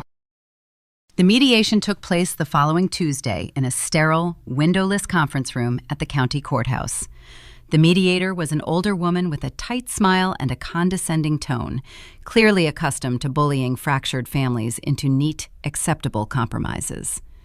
Richard sat across from us, wearing a sharp, tailored suit. He looked polished, exuding the false confidence of a successful CEO. He leaned back in his chair, steepled his fingers, and looked directly at me. I understand that raising a child alone is a significant financial burden, Luna. In return is that Harper agrees to weekend visitation. It is the right thing to do for the boy. He needs a strong male role model in his life. The dramatic irony was staggering. He sat there, bankrupt and desperate, offering me a patronizing handout, entirely unaware that I held the conservatorship for the Harrison Trust. He had no idea that I literally controlled the deed to the land his distribution warehouses sat on. I had the power to evict his entire corporation, yet he was offering to buy my groceries. The mediator nodded approvingly at Richard's offer. "That sounds like a very generous starting point, Mr. Harrison," she said, turning her tight smile toward me. "Family is about compromise, Luna. A child benefits from knowing their grandparents. You need to set aside your personal grievances and consider the financial stability your father is offering." My pulse pounded in my ears. The sheer audacity of the mediator, ignoring the emotional abuse and focusing solely on the illusion of Richard's wealth, triggered the anger I had promised myself I would suppress. I was supposed to remain detached, gathering information while letting him posture, but the condescension in the room was suffocating. I did not offer a calm rebuttal. The pressure of the last 3 years, the exhaustion, and the profound injustice of the legal system shattered my restraint. I picked up the heavy metal pen resting on the conference table. I hurled it across the room. The pen struck the mediator's legal pad with a sharp, violent crack, skittering across the polished wood and hitting the opposite wall. "Do not lecture me about family compromise," I yelled, standing up so fast my chair scraped loudly against the floor. He tried to force my sister into putting her baby up for adoption because he was terrified of looking poor in front of his country club friends. He manipulated his tax returns to deny her medical coverage while she was bleeding in a public hospital. He does not want a relationship with Leo. He wants a prop to show his bankers. The mediator recoiled in shock, her approving smile vanishing instantly. She pulled a red pen from her pocket and began writing frantically on her evaluation form. "This mediation is suspended," she stated, her voice tight with professional outrage. "I am noting in the official file that the respondent's representative is exhibiting extreme hostility and an inability to cooperate. This behavior is a massive liability, Luna. I will advise the judge that you are actively obstructing a healthy family dynamic." Richard did not look shocked. He smiled. It was a cold, triumphant smirk. He realized my temper had just handed him a significant advantage in the impending custody battle. By losing my composure, I had provided the court with documented proof that I was an unstable, vindictive barrier between a loving grandfather and his grandchild. I stood in the conference room, my breathing ragged, staring at the red ink on the mediator's pad. My lack of emotional control had jeopardized Harper's case. The realization was a heavy, sickening weight settling in my stomach. I grabbed my briefcase and walked out of the courthouse, knowing that arguing the moral high ground in family court was a losing battle against a man who knew how to play the victim. I could not win a custody fight based on emotion. I had to shift the battlefield. I returned to our apartment, locked the door, and opened my laptop. I pulled up the commercial lease portfolio for the Harrison Trust. If Richard wanted to leverage the legal system to steal my nephew, I was going to use my legal authority to audit his corporation and dismantle the illusion of his wealth entirely. The disastrous mediation session confirmed that playing defense was a losing strategy. Richard had the capital to prolong a custody battle for years, draining my limited resources while dragging Harper through the mud of the Arkansas family courts. I had to shift my focus entirely to the commercial arena, where I held the absolute advantage. Operating under my legal authority as the conservator for the Harrison Dynasty Trust, I initiated a formal, comprehensive audit of his agricultural supply company. As the primary commercial landlord, the trust retained the contractual right to review the financial stability of any tenant seeking a long-term lease renewal. I submitted the audit demand to Richard's corporate headquarters on a Monday morning. By Wednesday afternoon, his accounting department reluctantly transferred the encrypted digital ledgers to my secure terminal. They had no idea they were sending their most sensitive financial vulnerabilities directly to the daughter their CEO had disowned. I spent the next 48 hours dissecting the data. I traced the flow of capital from his distribution warehouses in Stuttgart down through his regional transport hubs across the Delta. I anticipated finding hidden offshore accounts, inflated executive bonuses, and the typical hoarding tactics of a greedy corporate tycoon. I expected to find a dragon sitting on a hoard of stolen gold.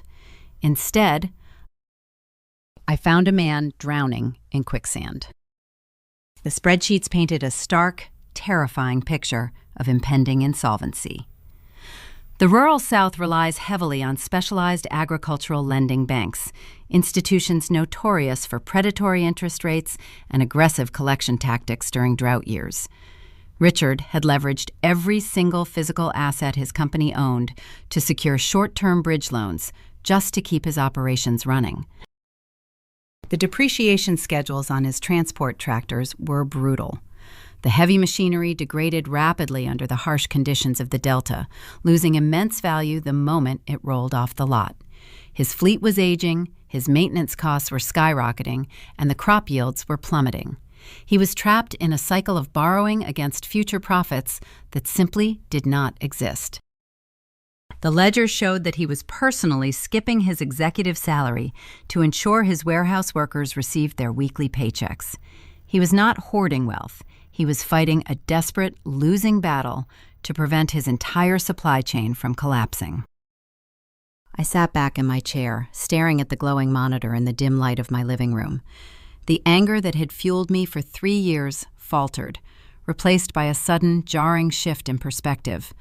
A visceral memory, sharp and uninvited, hit me with the force of a physical blow. I was 6 years old. It was a humid night in late August. I had crept out of my bedroom to get a glass of water, stopping silently in the hallway shadow just outside the kitchen. The linoleum floor was cold against my bare feet. Richard sat at the small formica table, illuminated by a single flickering overhead light. His shoulders were slumped forward, his head buried in his rough, calloused hands. He was weeping. It was a quiet, broken sound that terrified me. The invincible man who dictated our lives was sobbing in the dark. A thick stack of foreclosure notices sat on the table next to a set of keys. The bank was repossessing his only transport tractor the next morning. He had risked everything on a single harvest, and a sudden storm had wiped out the crop. He was facing the terrifying reality of losing his home and failing his family, trapped by the unforgiving economics of the Arkansas agricultural system. The memory dissolved, returning me to the present. I looked back at the digital ledgers on my screen. The numbers confirmed what the memory had shown me. Richard was not a cartoon villain motivated by pure, unadulterated malice. He was a deeply traumatized man whose entire psychological foundation was built on an absolute terror of poverty. When Harper got pregnant by a blue-collar mechanic, Richard did not react out of simple cruelty. He reacted out of a primal, suffocating panic that his daughter was about to trigger the exact same cycle of ruin he had barely survived. His ultimatum on the porch was a desperate, misguided attempt to control a situation he perceived as fatal. Have you ever realized the person who hurt you was just as terrified as you were? Did it change your anger? The realization hit me like a physical weight, settling heavy in my chest. The clean, satisfying narrative of righteous revenge fractured. I was holding the eviction notice, the legal document that would deny his lease renewal and trigger the immediate default of his predatory loans. With a single signature, I could obliterate the company he had spent 40 years building, forcing him into personal bankruptcy and fulfilling the exact nightmare he had spent his life running from. I printed the eviction notice. The thick paper sat on the edge of my desk, demanding action. I could not sign it. The empathy I had sworn to suppress paralyzed my hand. I stared at the blank signature line, tears stinging my eyes. I hated him for throwing Harper onto the street. I hated him for manipulating the tax codes to deny her medical care. But I also remembered the man weeping at the kitchen table, fighting a system designed to crush small farmers. I felt a sudden, profound pity for my abuser. And that pity terrified me more than his anger ever did. I sat on the faded sofa for a full 24 hours, the eviction notice untouched on the desk. I ignored my phone. I ignored the pressing deadlines of the trust administration. I wrestled with the moral weight of destroying my own father, trapped in a purgatory of conflicting loyalties. The paralysis broke late the next afternoon. My phone buzzed, vibrating against the cheap coffee table. I picked it up, expecting a message from Harper. Instead, the screen displayed an email notification from my father's corporate attorney, sent directly to my personal address. I opened the email. It was a formal, aggressive legal threat regarding the grandparent visitation case. The message stated that Richard had secured testimony from the court mediator regarding my hostile behavior during the preliminary session. He intended to file an emergency motion citing my lack of emotional stability, aiming to force immediate, unsupervised weekend visitation rights, stripping Harper of her maternal authority. The email concluded with a patronizing demand that we surrender quietly to avoid a public, humiliating trial that would destroy our reputation. The sudden, unwanted pang of pity vanished instantly, incinerated by the heat of his escalating aggression. He was drowning in debt, yet he was still using his final breaths to try and break my sister. He had not learned humility. He had only learned how to weaponize his desperation. The memory of the weeping farmer faded, replaced by the reality of the ruthless CEO who viewed my nephew as collateral. I deleted the email. I walked over to the desk, picked up a heavy black pen, and signed my name on the conservatorship line of the eviction notice. I was not going to mail the document. A sterile, bureaucratic rejection would allow him to maintain his illusion of control. If I was going to sever his empire, I was going to look him in the eye when I did it. I needed to lure him out of his corporate fortress and into an arena where I controlled all the exits. The aggressive email from Richard's attorney clarified my objective. I could not allow him to drag Harper through a protracted family court battle while his corporation collapsed. I needed to execute a decisive, overwhelming strike that neutralized his custody threat and his financial leverage simultaneously. I needed to orchestrate a bait-and-switch so profound that he would not realize he was trapped until the exits were already sealed. I drafted a response to his attorney, deliberately stripping my tone of all hostility. I adopted the compliant, defeated voice of a paralegal who realized she had overplayed her hand. I stated that the threat of an emergency motion had forced Harper to reconsider her position. I proposed a formal settlement meeting to discuss terms for an immediate withdrawal of the litigation and the establishment of a private visitation schedule. I offered a concession that I knew Richard could not refuse.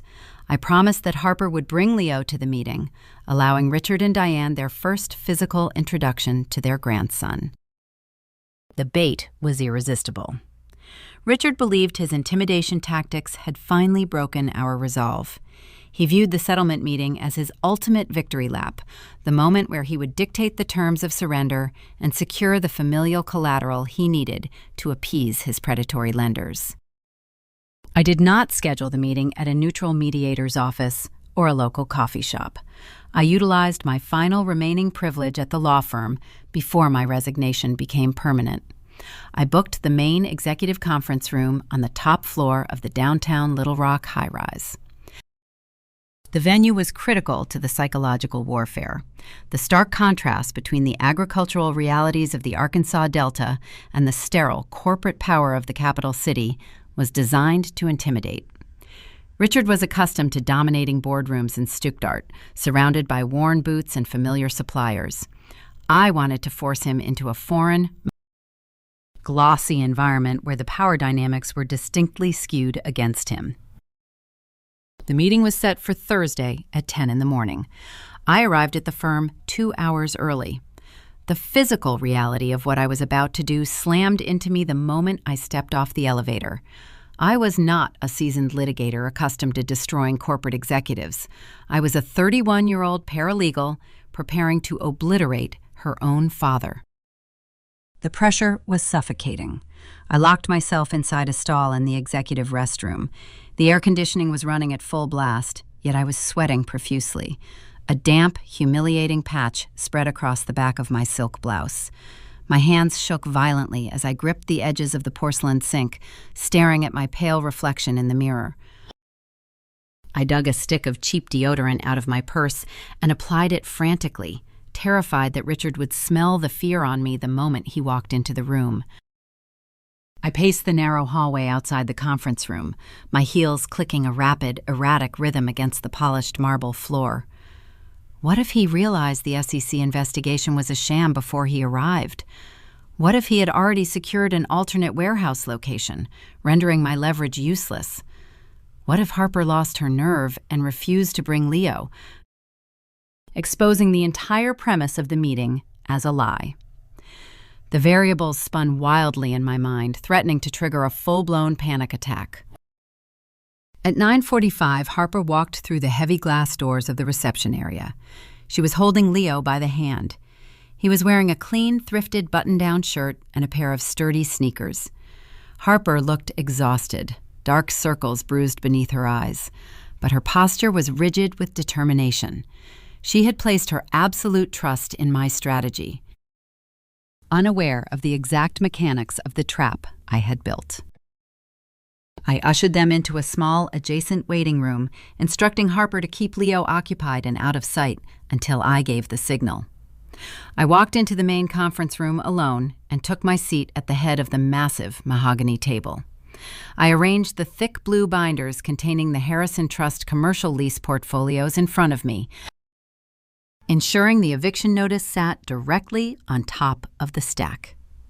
At precisely 10 o'clock, the elevator doors opened. Richard and Diane stepped onto the executive floor. They were dressed for a coronation. Richard wore a sharp, dark navy suit, his silver hair perfectly coiffed, exuding the aura of an untouchable CEO. Diane wore a tailored conservative dress, clutching a designer handbag, projecting the image of a flawless Southern matriarch ready to reclaim her stolen family. They moved with a confident, arrogant stride, expecting to walk into a room filled with defeated daughters ready to sign away their autonomy. They pushed open the heavy oak doors of the conference room. Richard stopped halfway across the threshold. The confident stride faltered. He scanned the expansive room, his eyes darting past the leather chairs and the panoramic view of the Arkansas River. He was looking for the family court mediator. He was looking for Harper. He was looking for a weeping child. He saw none of those things. He saw his estranged daughter sitting alone at the head of the table, flanked by two stoic corporate attorneys I had requested to witness the proceedings. "Where is Harper?" Richard demanded, his voice echoing sharply in the cavernous space, the first hint of uncertainty creeping into his tone. "Your email stated she was bringing the boy. I am not sitting down until I see my grandson." Diane hovered behind him, her hands twisting nervously around the strap of her purse, sensing the sudden shift in the atmosphere. "Harper and Leo are safely in the adjacent room," I replied, fighting to keep my voice steady, praying he could not see the sweat dampening my collar. "They will join us shortly. But this meeting is not about family court, Richard. Please, take a seat. We have a significant amount of commercial documentation to review." Richard frowned, genuine confusion warring with his rising irritation. "Commercial documentation," he repeated, taking a slow step toward the table. "This is a custody settlement mediation. What are you talking about, Luna?" He pulled out a leather chair and sat down, refusing to break eye contact. Diane took the seat next to him, her posture rigid. I looked at the man who had terrified me since childhood. I looked at the mother who had watched me struggle without offering a single dollar of assistance. The lingering pity I felt 2 days ago evaporated, replaced by a cold, necessary resolve. I reached forward and placed my hand on the top blue binder. The bait had been taken.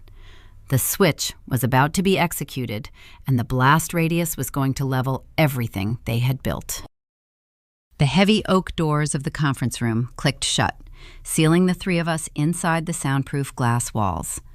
A junior associate silently placed glasses of iced sweet tea on the mahogany table, a gesture of rigid Southern hospitality that felt absurdly out of place in an ambush.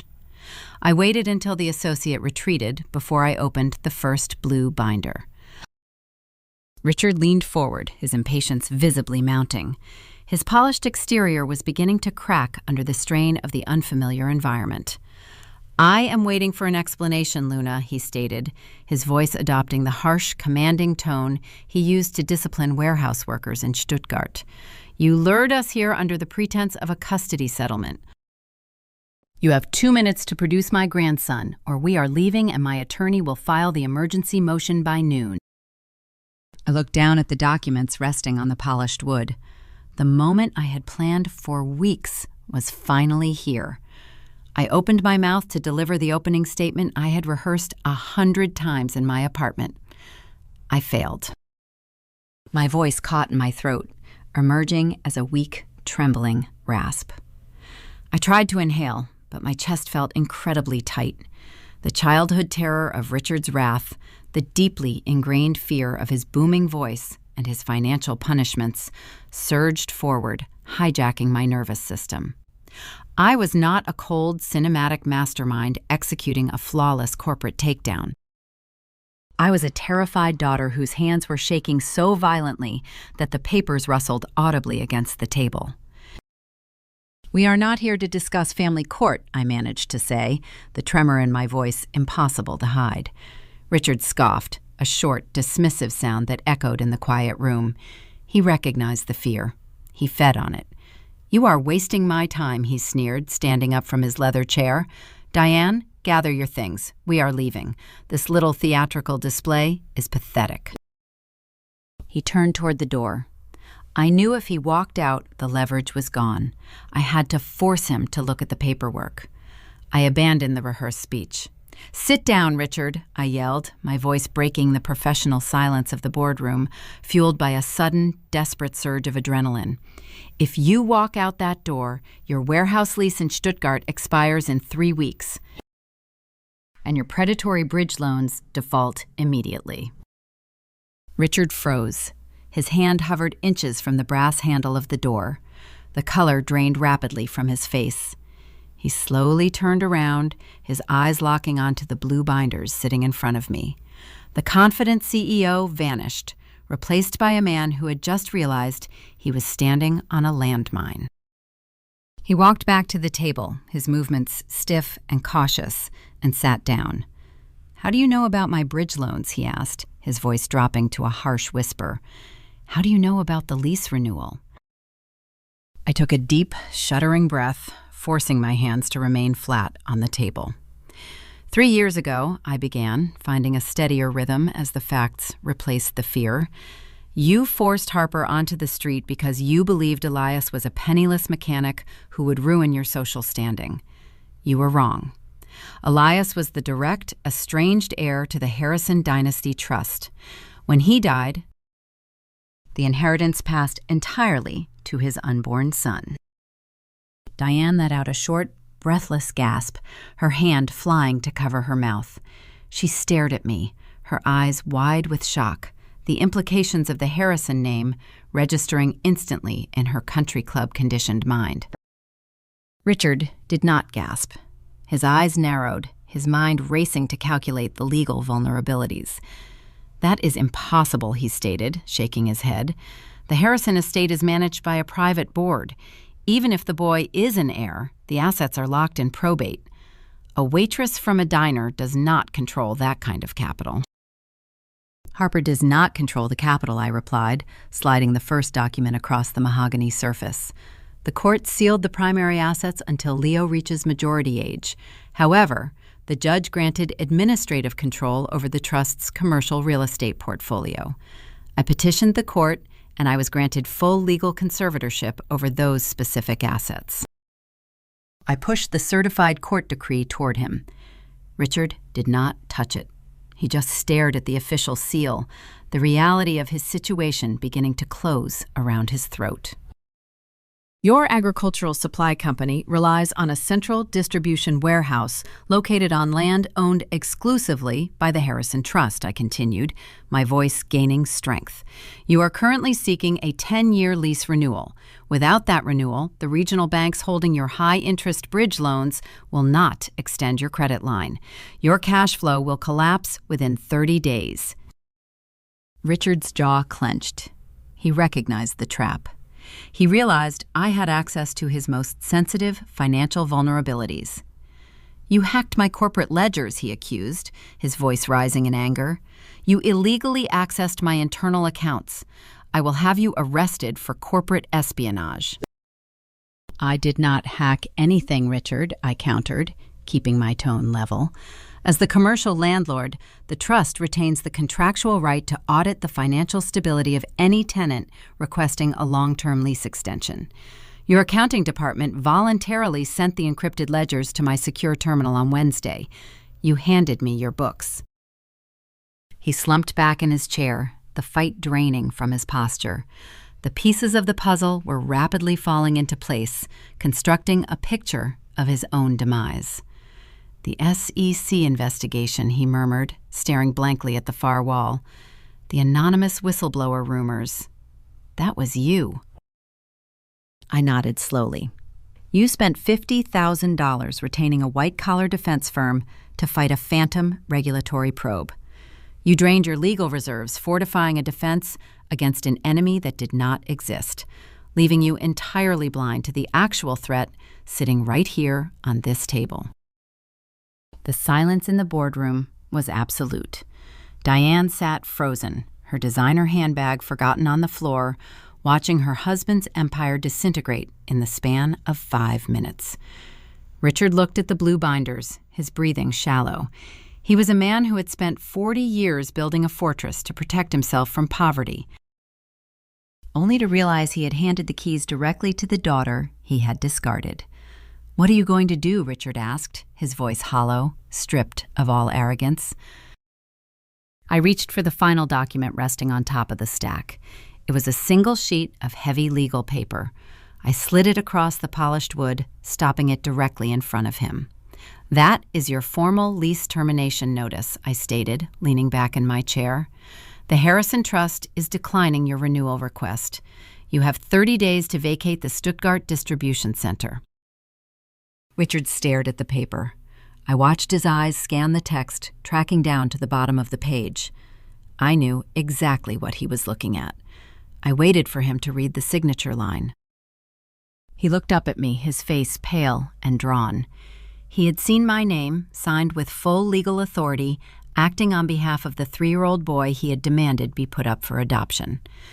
The irony was suffocating, and the defeat was total. But the collapse of Richard's corporation was not the final explosion scheduled for that morning. The systemic shock of his failure was about to trigger a devastating fracture within his own marriage, and the truth of Diane's betrayal was about to detonate. The lease termination notice sat on the mahogany table like a live grenade.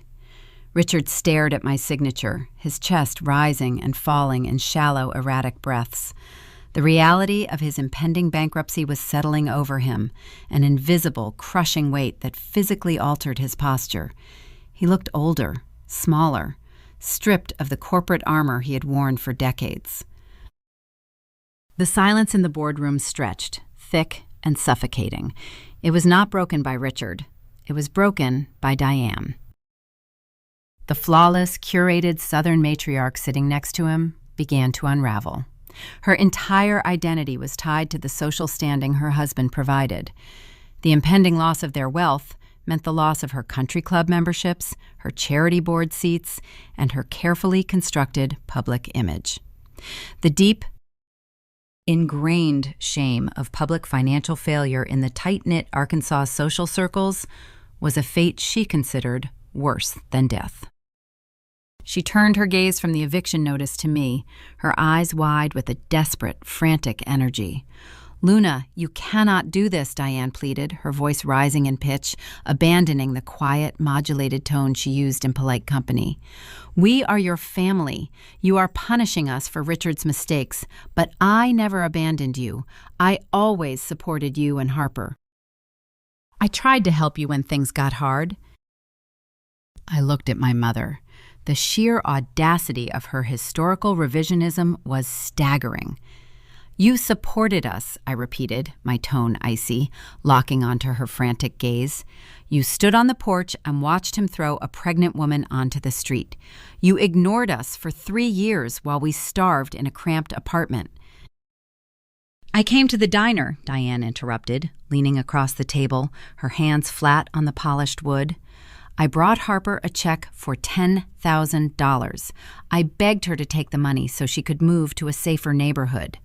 I tried to provide for my grandson when Richard refused. I was trying to save you." Richard's head snapped toward his wife, his eyes narrowing in sudden, sharp confusion. He had been drowning in his own corporate collapse, but the mention of a massive, unauthorized financial transaction momentarily pulled his focus away from the lease agreement. "What check?" he demanded, his voice thick with suspicion. "What $10,000 are you talking about, Diane?" "I canceled their credit cards 3 years ago. You do not have access to that kind of liquid cash."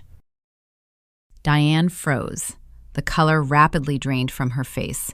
She realized she had just introduced a highly volatile variable into the room, one she had intended to keep permanently buried. She looked at Richard, her mouth opening and closing soundlessly, unable to construct a plausible lie under the intense pressure of the moment. I reached into the inner pocket of my leather briefcase. I pulled out a small, pale blue rectangle of paper. It was the exact check Diane had shoved across the Formica table at the diner during the waterfowl festival. Harper had never cashed it. I placed the check on top of the blue binders and slowly slid it across the mahogany table, stopping it precisely between Richard and Diane. "You should look closely at the routing numbers printed at the bottom of that check, Richard," I said, leaning back in my chair and folding my hands in my lap. "I ran a standard trace on the Origin account during my audit of your company. Diane did not use her personal savings to buy access to her grandson." Richard picked up the check, his hands trembling slightly as he brought the paper closer to his face. He read the account details. The confusion in his eyes morphed into a dark, terrifying realization. The betrayal registered physically. His jaw clenched so tightly the muscles jumped beneath his skin. He slammed the check down onto the table. "You stole from the corporate payroll account," he shouted, his voice booming through the soundproof room, the volume finally matching the fury he had suppressed. "I am skipping my own executive salary to make sure my warehouse workers can feed their families during a catastrophic drought. and you are embezzling $10,000 from the emergency operational fund to secretly bribe the daughter I told you to cut off." Diane recoiled, pressing her back firmly against the leather chair, terrified of the explosive anger she had triggered. "It was an emergency," she cried out, tears welling in her eyes, spilling over her carefully applied makeup. "I just wanted to see my grandson. You were so obsessed with your pride and your failing business that you tore our family apart. You destroyed us, Richard. You let your fear of looking poor turn you into a monster, and I could not stand living in that empty house with you anymore." The accusation hung in the air, a raw, devastating indictment of their 30-year marriage. The facade of the perfect, unified suburban couple fractured completely. They were no longer a united front facing an estranged daughter. They were two broken, terrified people turning on each other to deflect the blame for a collapse they had jointly engineered. Diane buried her face in her hands, her shoulders shaking violently as she began to sob. It was not a delicate, performed weeping designed to elicit sympathy. It was a guttural, ugly sound, the raw agony of a woman realizing she had traded her children for a social aesthetic that was currently burning to the ground. She wept for the money she had stolen, for the husband who was facing bankruptcy, and for the daughters she had abandoned. I watched my mother break down. I had spent 3 years anticipating this exact moment. I had fantasized about watching them suffer the consequences of their cruelty. I expected to feel a surge of triumphant vindication. I expected to feel powerful. Instead, I felt physically nauseous. The sight of my mother sobbing uncontrollably, the sound of her genuine, unfiltered pain echoing in the sterile boardroom, triggered a deep, repulsive discomfort. I was not a sociopath. I was not built to observe human suffering with clinical detachment, even when that suffering was entirely deserved. The emotional devastation happening across the table was too raw, too messy, and it overwhelmed my carefully constructed defenses. "Stop crying," I yelled, my voice cracking as I stood up from the table, unable to remain seated. The sudden volume of my outburst startled both of them. Richard stared at me, and Diane looked up, her face streaked with black mascara, shocked by my reaction. I gripped the back of my chair, my knuckles turning white, fighting the urge to flee the room. "Stop acting like a victim, Diane," I shouted, my chest heaving, the professional paralegal persona completely disintegrating. "I do not want your tears. I do not want your apologies. You made your choices 3 years ago, and crying about it now does not fix the fact that we had to scrape together change to buy milk for Leo." I was projecting my own discomfort, unable to handle the emotional mess I had orchestrated. I realized I was utilizing the exact same tactic Richard used when he felt out of control, screaming to enforce silence. The hypocrisy was a bitter taste in my mouth, but I could not stop. I needed the weeping to end. I needed to regain control of the room before my own resolve fractured. The outburst worked. Diane swallowed her sobs, wiping her face frantically with the back of her hand, terrified by the raw anger I was directing at her. The boardroom returned to a heavy, suffocating silence. I sat back down, taking a deep, shuddering breath, forcing my heart rate to slow. The emotional detonation was over. The wreckage was scattered across the table. It was time to issue the final directive. I reached into my briefcase one last time, pulling out a thick, legally binding contract, preparing to outline the brutal, inescapable conditions of their surrender. The lingering echo of my mother's sobs faded into the soundproof walls of the boardroom. The emotional bloodletting had exhausted everyone in the room. Diane sat rigid, staring blankly at the mahogany table, refusing to look at her husband. Richard remained silent, his gaze fixed on the eviction notice that threatened to erase 40 years of his life's work. The power dynamic had finalized its inversion. He was a man waiting for the executioner to drop the blade. I took a slow, deliberate breath, steadying my hands as I reached into my leather briefcase. I pulled out a thick, meticulously bound legal document. It was not a secondary eviction notice. It was a lifeline, but it was braided with barbed wire. I placed the heavy stack of paper on the table and slid it across the polished wood until it rested directly in front of Richard, covering the pale blue check Diane had forged. "I am not going to enforce the lease termination," I stated, my voice dropping back into the cool, detached cadence of a probate paralegal. "I am not going to evict your company from the Stuttgart distribution center." Richard's head snapped up. A flicker of desperate, disbelieving hope ignited in his eyes. He looked at the document, then back at me, his mind racing to calculate the angle of the reprieve. "You are granting the 10-year lease renewal?" he asked, his voice tentative, afraid to provoke another outburst. "I am offering a commercial lease extension," I clarified, keeping my tone perfectly flat.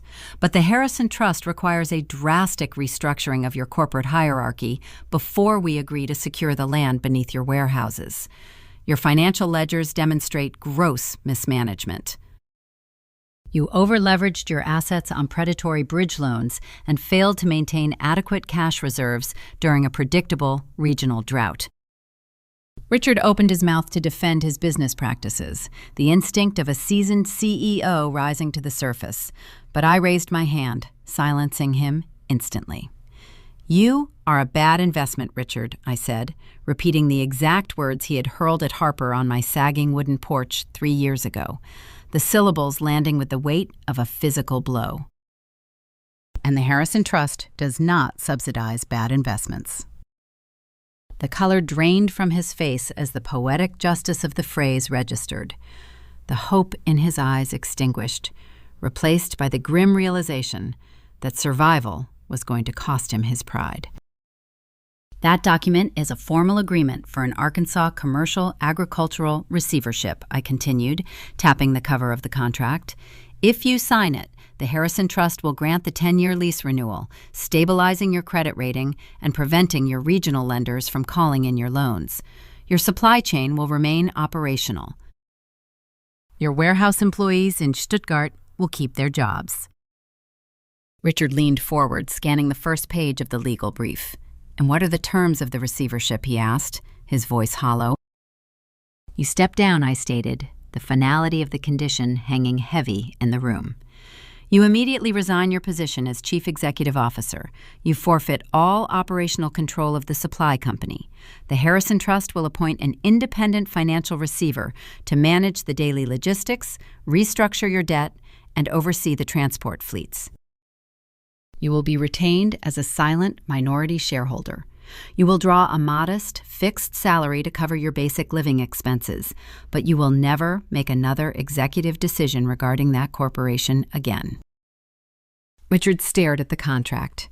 He was being offered the survival of his legacy, but he was being stripped of the power that defined his entire existence. The company he built from the dirt of the Delta was being handed over to strangers. He would be relegated to the sidelines, a figurehead watching his empire operate without his command. It was a corporate decapitation. He gripped the edges of the table, his knuckles turning white as he fought the urge to reject the humiliating terms. "You cannot do this," he whispered, his voice trembling with a potent mixture of rage and despair. "That is my company. I built it from nothing. You are stealing my life's work." "I am saving your life's work," I corrected, refusing to break eye contact. "If you walk out of this room without signing, the eviction stands. You declare personal bankruptcy within 30 days, and the banks repossess everything you own. You choose, Richard, your pride or your survival."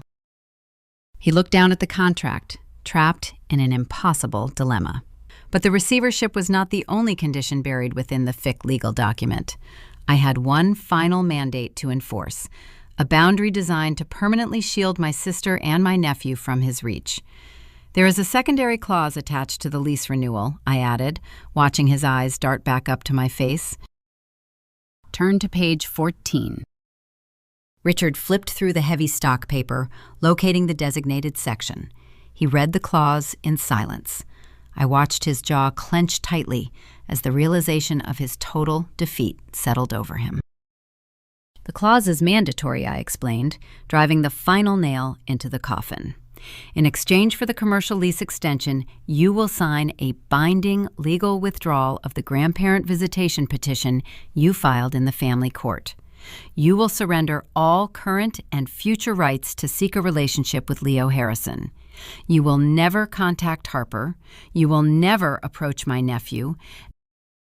And you will never file another motion in a family court regarding this child. Richard stared at the paper.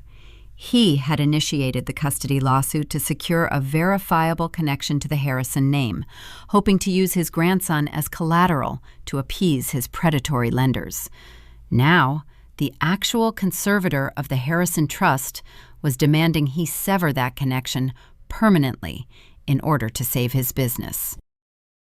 I had used his own financial desperation to construct an inescapable trap. He picked up a heavy silver pen resting near the center of the table. His hand was shaking so violently that he could barely grip the metal barrel.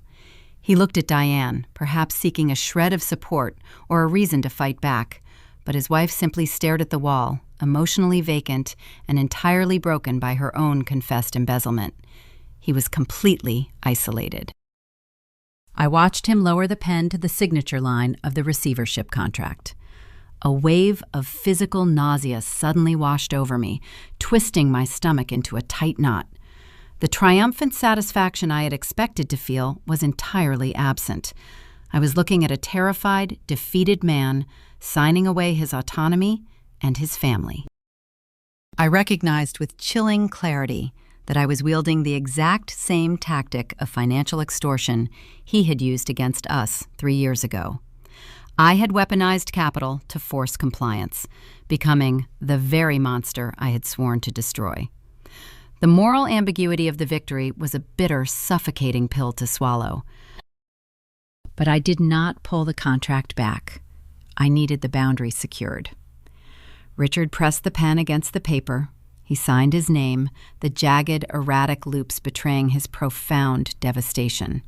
He pushed the signed contract across the mahogany table, relinquishing his empire and his bloodline in a single, silent motion. The war was over. The surrender was complete. But the aftermath of dismantling a corporate structure and transitioning into a new reality was not going to be a clean, cinematic fade to black. The real work was just beginning, and the bureaucratic exhaustion of managing an inherited empire was about to push my sister and me to our absolute limits.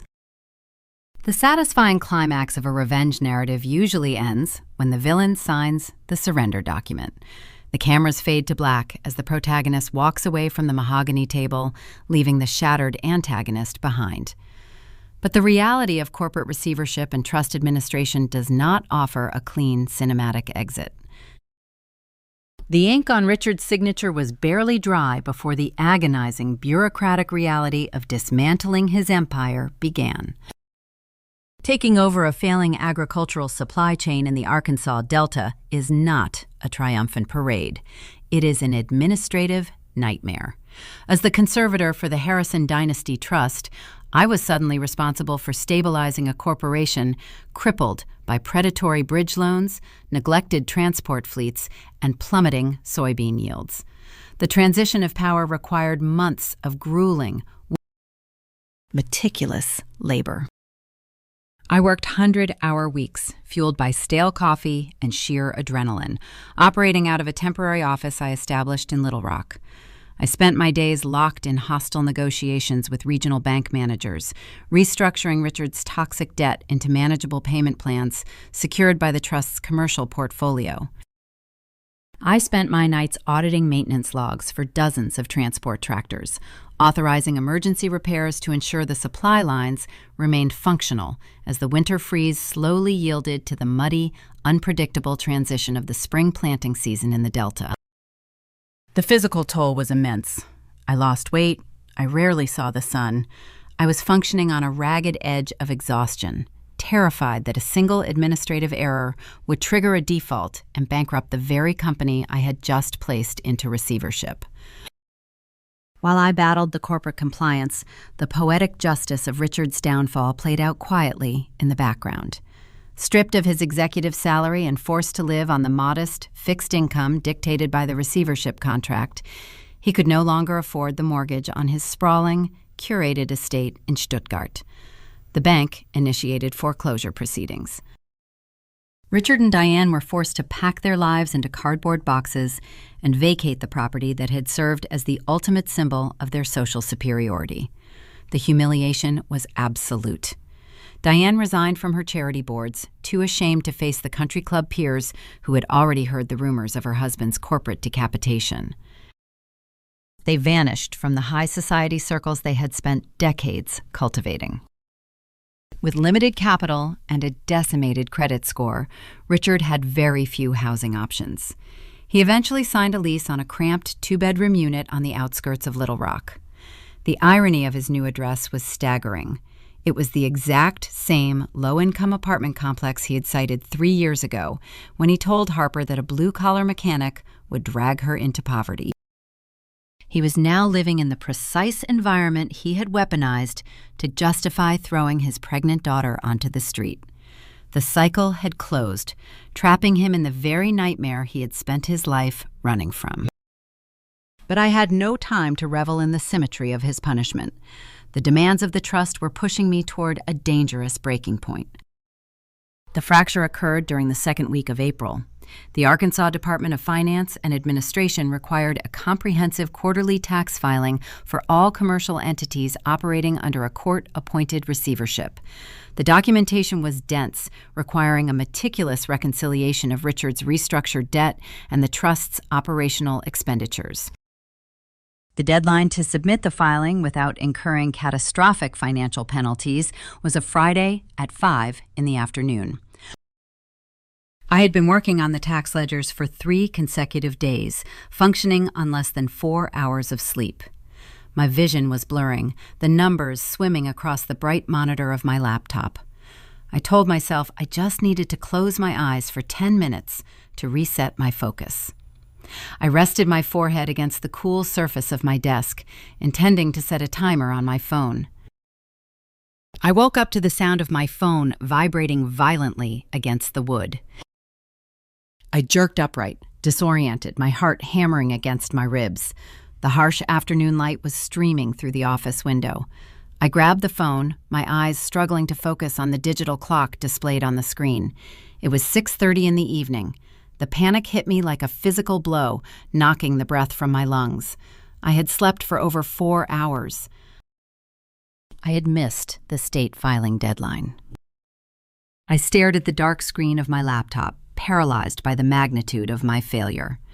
Missing the deadline meant the state would instantly levy aggressive financial penalties against the receivership account. It would trigger an automatic audit of the Harrison Trust's commercial portfolio, potentially violating the terms of the conservatorship I had sworn to uphold. I had spent 3 years fighting a billionaire patriarch and dismantling a corporate CEO, only to jeopardize the entire empire because I fell asleep at a desk. The office door swung open. Harper walked in, holding a stack of manila folders. She stopped, seeing my pale face and the frantic, shallow rhythm of my breathing. "Luna, what is wrong?" she asked, dropping the folders onto a nearby chair and rushing to my side. "I missed the deadline," I gasped, tears of sheer exhaustion welling in my eyes. The state tax filing was due at 5. I fell asleep. "The state is going to penalize the account. The Harrison lawyers will use the delinquency to prove I am mismanaging the commercial portfolio. They will petition the judge to revoke the conservatorship. We are going to lose control of the trust." I buried my face in my hands, waiting for Harper to panic. I expected her to react with the same terror she had displayed when the judge first granted her administrative control of the estate. She did not panic. Harper reached across the desk, gently pulling my hands away from my face. She looked at me, her expression calm, anchored by a quiet, solid resilience I had never seen before. "You did not miss the deadline, Luna," she said softly. I looked up, confused. "The clock says 6:30, Harper. The state portal locked 90 minutes ago." "I know," Harper replied, picking up a printed confirmation receipt from the desk and handing it to me. "I filed the ledgers at 4:15. I stared at the receipt, the official state seal confirming the successful submission of the quarterly tax documents. "How did you do this?" I asked. My voice barely a whisper. "You do not know how to reconcile commercial debt ledgers." "I did not know how to do it 3 months ago," Harper corrected, pulling up a chair and sitting across from me. "But while you were fighting the banks and auditing the transport fleets, I was reading the trust manuals. I watched you work. I reviewed the old filings you processed. When I saw you asleep at your desk this afternoon, I knew you were running on empty. So I logged into the portal, cross-referenced your draft spreadsheets with the state requirements, and submitted the final reconciliation." I sat back in my chair, staring at the sister I had spent my entire life trying to protect. I had viewed her as a fragile liability, assuming I had to carry the entire weight of the Harrison Trust on my shoulders to ensure her survival. I had underestimated her completely. The diner waitress who used to hide from conflict had quietly learned the mechanics of corporate administration, while I was burning myself out. "We do not have to fight this war alone anymore, Luna," Harper said, reaching out to squeeze my hand. "You secured the future. Now you need to let me help you manage it. You need to rest." The exhaustion I had been fighting for 3 years finally washed over me, a heavy, irresistible tide. The adrenaline that had fueled my revenge evaporated, leaving behind a profound, quiet relief. The transition of power was no longer a solo crusade. Harper was stepping into her authority, not just as a mother, but as a capable administrator, ready to shoulder the weight of her son's legacy. The corporate empire had collapsed, the bureaucratic fires were extinguished, and the trust was secure. It was time to leave the sterile offices of Little Rock and return to the quiet, sprawling land of the Delta, where an unexpected visitor was about to offer the one thing Richard had intentionally destroyed. The story does not end with a dramatic courtroom victory or a corporate takeover. The true conclusion happens 3 years after Harper submitted those tax filings, long after the dust of the receivership had settled into the quiet routine of managing an established trust. The frantic, exhausting years of survival and retaliation faded, replaced by a profound, unshakable peace that felt entirely unfamiliar. Harper and Leo moved out of my cramped apartment in Little Rock. Utilizing the administrative dividends generated by the commercial real estate portfolio, Harper purchased a modest, beautiful home situated on the edge of the Arkansas Delta. It was a sturdy, wraparound porch farmhouse surrounded by ancient oak trees and miles of open agricultural land. She did not buy a sprawling mansion to project wealth. She bought a sanctuary designed to protect the boy who had inherited an empire. I left the corporate law firm downtown. The burnout I experienced during the transition of Richard's company convinced me that I could no longer work within a system that prioritized billable hours over human survival. I opened my own independent probate consulting firm, operating out of a small, quiet office. I specialized in helping low-income families navigate the Byzantine maze of inheritance law, ensuring that predatory creditors and aggressive relatives could not steal what rightfully belonged to grieving children. I took the legal mechanics I had weaponized against my father and used them to build a shield for people who were as terrified as Harper had once been. The most surprising development during those 3 years did not involve legal maneuvers or financial audits. It involved the reclusive billionaire patriarch, Arthur Harrison. Following the DNA verification and the formal recognition of Leo as the sole heir, I expected Arthur to deploy a team of private tutors, corporate handlers, and security details to mold his newly discovered grandson into a suitable timber baron. I anticipated a grueling battle to protect Leo from the suffocating expectations that had driven Elias away. But Arthur did not send his lawyers. He sent himself. The ruthless CEO who had built a monopoly across the state began visiting Harper's farmhouse on Sunday afternoons. He did not arrive in a chauffeur-driven limousine. He drove an old, impeccably maintained pickup truck, leaving his oxygen machine in the cab while he walked slowly up the gravel driveway. He did not issue commands or critique Harper's parenting. He arrived as a quiet, steady presence, a man who had realized too late that wealth could not cure the profound isolation of a fractured family. On a warm evening in late September, the air thick with the smell of damp earth and impending harvest, I sat on Harper's wooden porch. The sun was setting over the vast, flooded rice fields that stretched out beyond the property line, casting a brilliant, bruised purple and gold reflection across the still water. I watched Arthur, sitting on a wooden bench a few yards away near the edge of the field. Leo, now a boisterous 6-year-old, was sitting next to him. Arthur was not lecturing the boy about stock portfolios or corporate succession. He was showing Leo how to whittle a small piece of cedar wood with a pocket knife, his gnarled, weathered hands moving with practiced, patient precision. He was teaching the boy about the land his father had loved, offering the kind of quiet, unpretentious mentorship that Elias had craved and Richard had entirely failed to provide. Arthur had become the grandfather Richard refused to be. He offered genuine connection where my father had only offered conditions and ultimatums. I leaned back against the porch railing, pulling my sweater tighter against the evening chill. The silence of the Delta was immense and comforting. There were no frantic phone calls from predatory lenders. There were no unannounced visits from a mother trying to buy access to her grandson.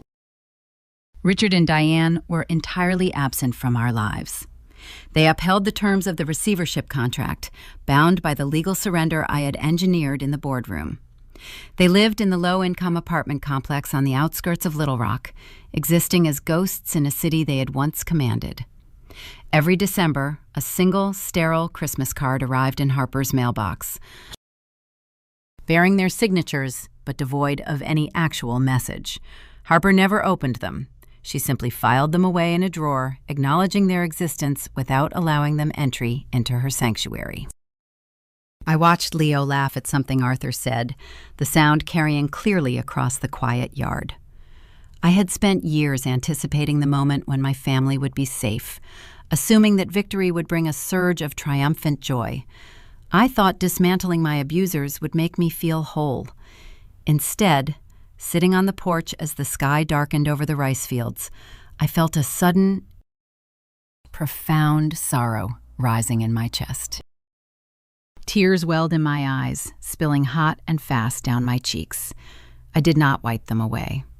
I sat there in the fading light and wept. I was not crying out of regret for the actions I had taken. I was mourning the parents I wished I had been born to. I grieved for the father who could have been sitting on that wooden bench, teaching his grandson how to whittle, and for the mother who could have been inside the kitchen helping her daughters prepare dinner. I cried for the family that could have existed if they had chosen love over the absolute terror of poverty and the hollow validation of social status. The destruction of my parents was a necessary, unavoidable execution required to protect my sister and my nephew. But the necessity of the act did not erase the tragedy of the circumstance. I realized that surviving abuse and executing retaliation does not heal the original wound. It merely stops the bleeding. The healing happens quietly in the spaces you build after the war is over. If you had the power to destroy the people who hurt you, would you do it? Or would you just walk away? Protect your peace. I wiped my face as the porch light flickered on above my head. Harper walked out the front door carrying 2 mugs of hot tea. She handed one to me, her eyes catching the reflection of the tears on my cheeks. She did not ask why I was crying. She understood the complex, messy grief of mourning people who were still alive but permanently lost to us. Harper sat down in the rocking chair beside me. She looked out toward the edge of the field, watching Leo carefully inspect the small wooden carving Arthur had just handed him. The air was cool, the cicadas beginning their rhythmic drone in the nearby trees. "We did it, Luna," Harper said, her voice soft, anchored by the unshakable security of the home she had built. "We are safe." I took a sip of the hot tea, letting the warmth settle the lingering chill in my chest. I looked at my sister, the resilient, capable woman who had survived an impossible ultimatum and emerged stronger than the men who had tried to break her. I looked at my nephew, holding a piece of cedar wood carved by a billionaire who had finally learned how to be a grandfather. "Yes," I replied, my voice steady, the sorrow fading into the quiet embrace of the Arkansas evening. "We are safe, and we are never going back." The transition from the sterile boardrooms of Little Rock back to the humid, open air of the Arkansas Delta took time to fully process. Looking back at the 3 years of struggle, betrayal, and eventual survival, I realized that the journey from my father's cruel ultimatum to the quiet safety of Harper's porch reshaped my entire understanding of the world. I walked away from the wreckage of my parents' curated lives, carrying 5 distinct truths, lessons forged in the fire of a fractured family. First, I learned that biology is an accident of birth, not an inescapable contract. We are conditioned to believe that sharing a bloodline requires endless sacrifice and accommodation. But true family is a safe harbor. It is a refuge where you are valued for your inherent worth, not treated as a disposable resource or a human ledger. You do not owe your loyalty to people who view your destruction as an acceptable cost for their own comfort. Second, I learned that the most effective weapon against arrogant abusers is never a raised voice. Retaliation does not require screaming or emotional outbursts. Those reactions only feed their need for control. True leverage lives in the quiet, methodical accumulation of facts. Panic is a vulnerability, but a well-documented paper trail is bulletproof. Let your abusers exhaust themselves fighting phantom threats while you silently secure the exits and change the locks. Third, I learned the difficult truth about setting boundaries. When you finally refuse to tolerate emotional or financial extortion, the people who benefited from your lack of limits will accuse you of cruelty. You have to accept that establishing an impenetrable boundary often means becoming the villain in their fabricated narrative. You must be willing to trade their toxic approval for your own peace, recognizing that their anger is just the echo of their lost control. Fourth, watching my father's corporate empire collapse taught me that wealth built on the terror of poverty is just a gilded cage. Richard traded his own daughter to protect an illusion of social superiority. He let his fear dictate his choices, and that same fear ultimately left him bankrupt and isolated in a low-income apartment. Social status is a fragile, useless currency. Integrity and resilience are the only assets that actually hold their value when the inevitable droughts arrive. Finally, I learned that surviving trauma does not automatically equate to joyous celebration. Healing is rarely a cinematic victory lap. It is a quiet, complicated, and often painful process. It requires mourning the loving parents you deserved but never received, while simultaneously protecting the beautiful, unconventional family you chose to build. You do not have to feel triumphant to be secure. The grief and the relief can exist in the exact same breath. My sister and my nephew are safe. The trust is secure, managed not with ruthlessness, but with a steady, compassionate hand. We survived the storm, and we put down roots in soil that no one can ever take away from us again. Thank you for spending your time with me and listening to my journey. If you found strength, validation, or comfort in this narrative, please remember to like, subscribe, and share this video. Leave a comment below with the most valuable lesson you have learned from walking away from toxic situations. I read every single one. Stay resilient, trust your own instincts, and always protect your peace. You are listening to Maya Tells Stories, and I will see you in the next one.